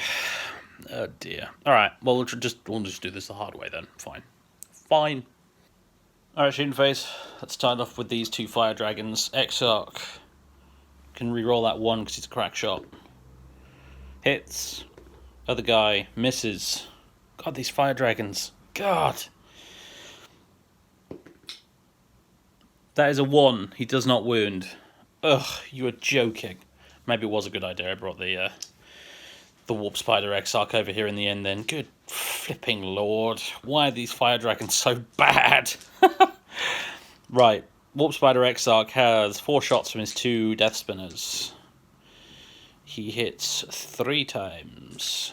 He will wound on 3s. He wounds twice, and one of these is AP -4.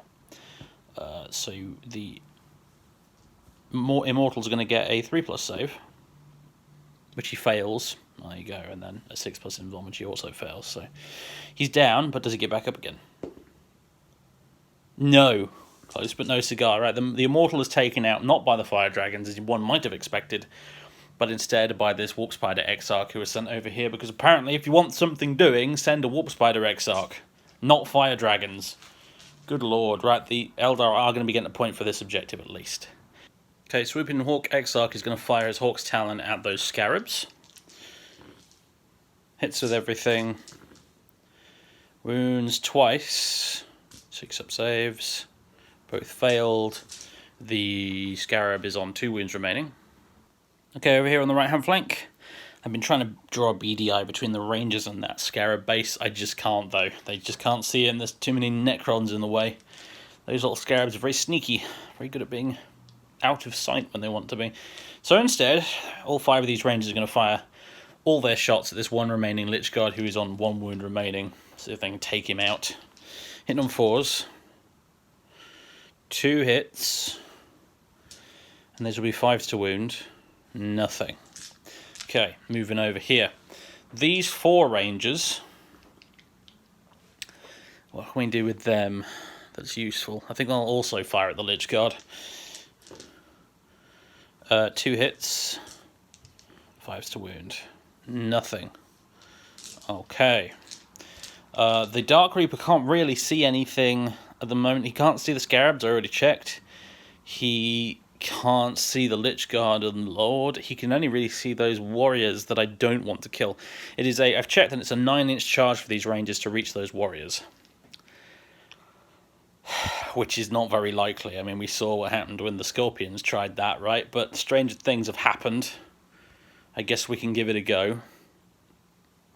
I don't have any gun left, really. Nothing that's in range and able to shoot something that I want to shoot. So, yep, that's going to be it, I'm afraid, for the shooting. So, charge phase it is. Game deciding charge this, really.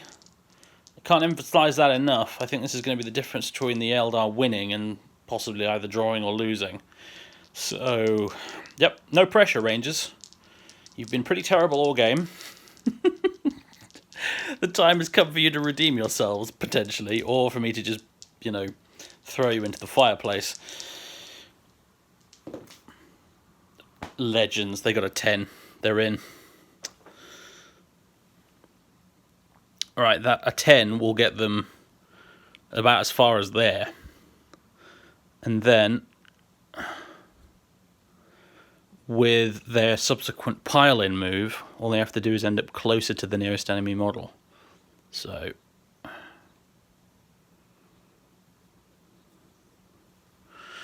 I don't think I need a tape measure to figure out that the Eldar now have more troops on the objective than the Necrons do. So, I'm measuring it from the edge of the base of the the monolith, by the way. So, yeah, okay. Now, assuming those warriors don't get amazingly lucky and kill 2 rangers in close combat, the Eldar have won themselves 2 points this turn. The rangers are probably dead meat, but they may have also saved the day, so it'll be a worthy sacrifice. And they know it. So, and Caranthir knows it as well. So, okay. Right. Fight phase then. We have 4 rangers. I'm going to assume they have 1 attack each. Yep. No. Then the warriors, in return. Am I charging with anything else, actually, now that I think about it? Anything else at all? Does the Swooping Hawk want to charge? I don't think he does. He could charge the Scarabs, but the Scarabs probably just explode in his face and kill him.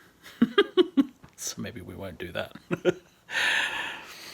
I don't know if I fancy his chances of taking off the remaining 2 wounds on the Scarabs before they get a chance to explode. So, yeah, maybe not. Right. Although, the Scarab's just going to blow up in his face next turn instead, though. Maybe he'd be better off taking a crack at them now. Damn it. If he was going to charge, what would he roll? Okay, that's an 11. Yeah. Damn it. Okay, fine. Fine. Fine. Alright. The Exarch is going to have 2 attacks, because Exarchs usually do. 2 hits.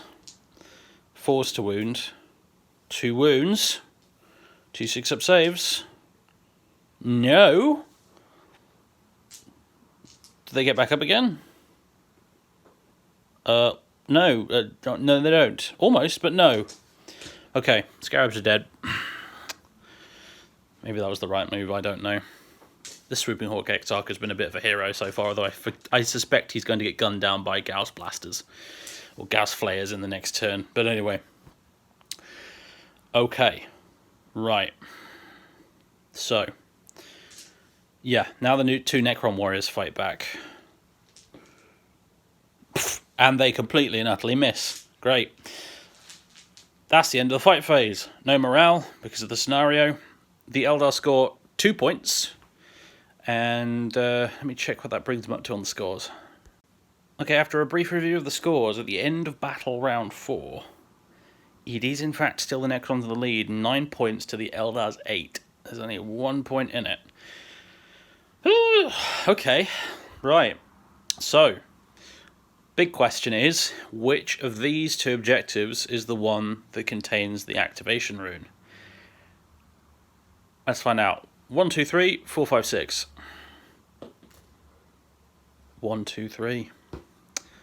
That is the obelisk which contains the activation rune.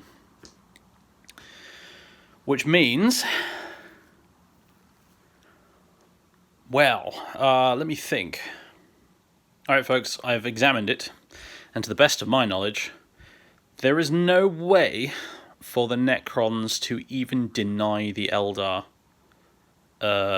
scoring another point in round 5. It cannot be done.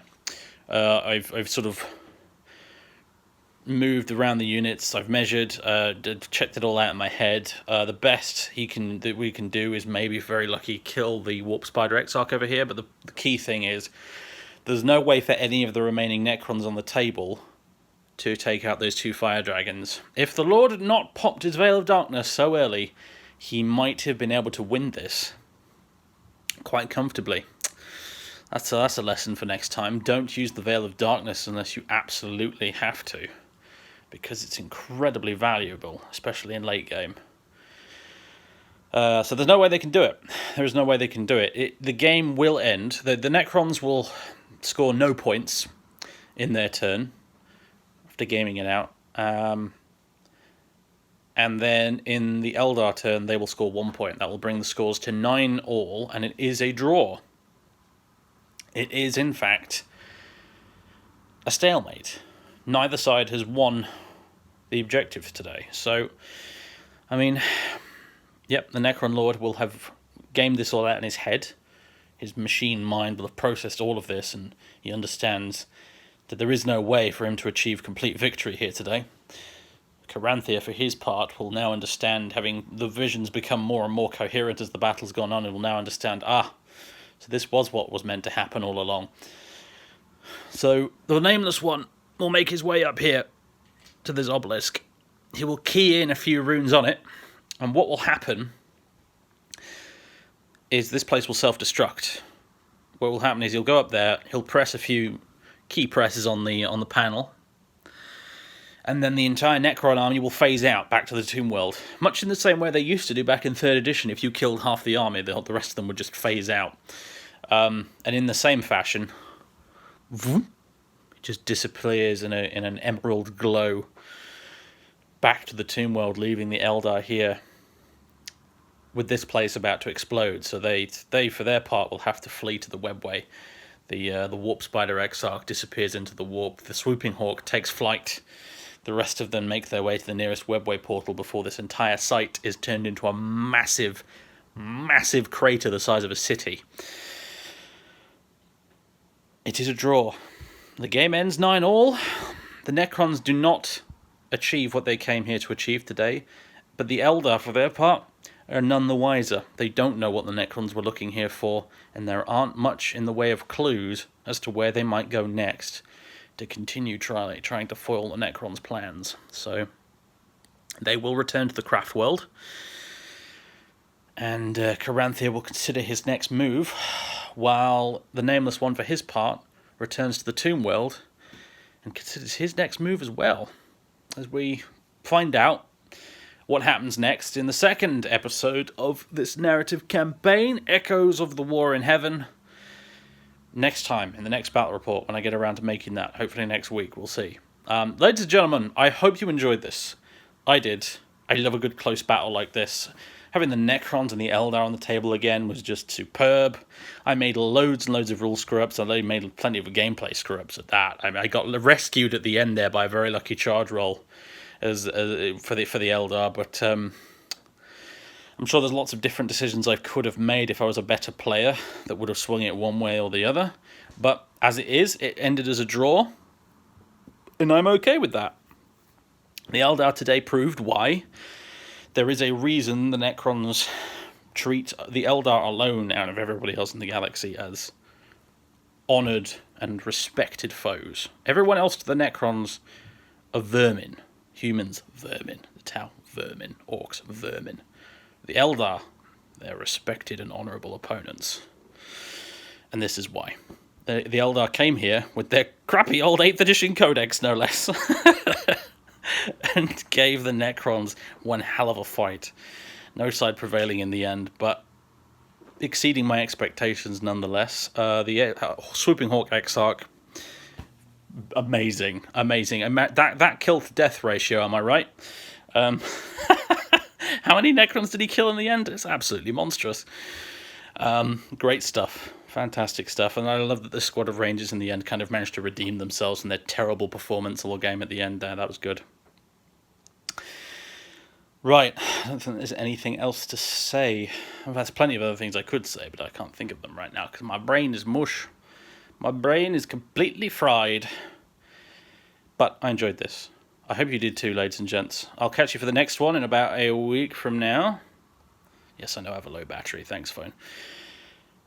Where I will either be doing another different battle report from one of the other narrative things I've got going on at the minute, or it'll be like an official episode 2 of this campaign. I don't know yet. It depends entirely on what I've got the models for at the time, because that's the limiting factor, generally speaking. The terrain, in case you're curious, the mats from urbanmats.com. These big rocks are from gamemat.eu. The trees are from a French bloke on Etsy. These trees, like these ones, not the pine trees or fir trees or whatever. These ones are from the modeltreeshop.com. Very, very good. Very nice trees, very reasonably priced at that. I do recommend them. And these Necron obelisk thingies, which I love. These are so freaking cool, these. These are actually, I got them from eBay. They're 3D printed. They're actually based on, I've got a whole set of these, and they're based on the Necron buildings from Dawn of War Dark Crusade back in the day. Some of you may recognize this one here in the middle. If I get rid of the bits and stuff, you might recognize that as being the Necron obelisk that they build on when they capture strategic points in Dark Crusade. It's that exact building. I got 3 different versions of this for each of the upgraded versions of the obelisk. It's superb. I got one of the old power generators as well, and I've got the tomb thing where you research hero upgrades and everything. It's just great. It's really cool. Quite reasonably priced. Available on eBay. If you search Necron terrain, you'll probably find it very easily. Yeah. I wanted to get these done because I feel like you can't do a proper Necron battle report without decent Necron terrain. It's like a thing. It's always been a thing. Like even in the original Necron Codex back in 3rd edition, they had a whole section of it dedicated to how to make Necron terrain. Because you've got to have some of that cool Tomb World, you know, scenery going on when you've got Necrons marching about the place. At least I think so anyway. Right, that's enough babbling from me. Catch you in the next one, ladies and gents. Give me a like and a subscribe if you haven't already. I have a Patreon. As I've said before, I don't do these battle reports for profit because they cost way too much to make versus how much I would ever get back in ad revenue. But if you want to chuck me some bucks on Patreon to help me feed my cat, I would appreciate it greatly. There should hopefully be a link at the end of this video to the playlist which has all my other Warhammer 40k bat reps and hobby vlogs and things in. If you want to go watch those. And that's about it. Thanks everyone. Toodaloo.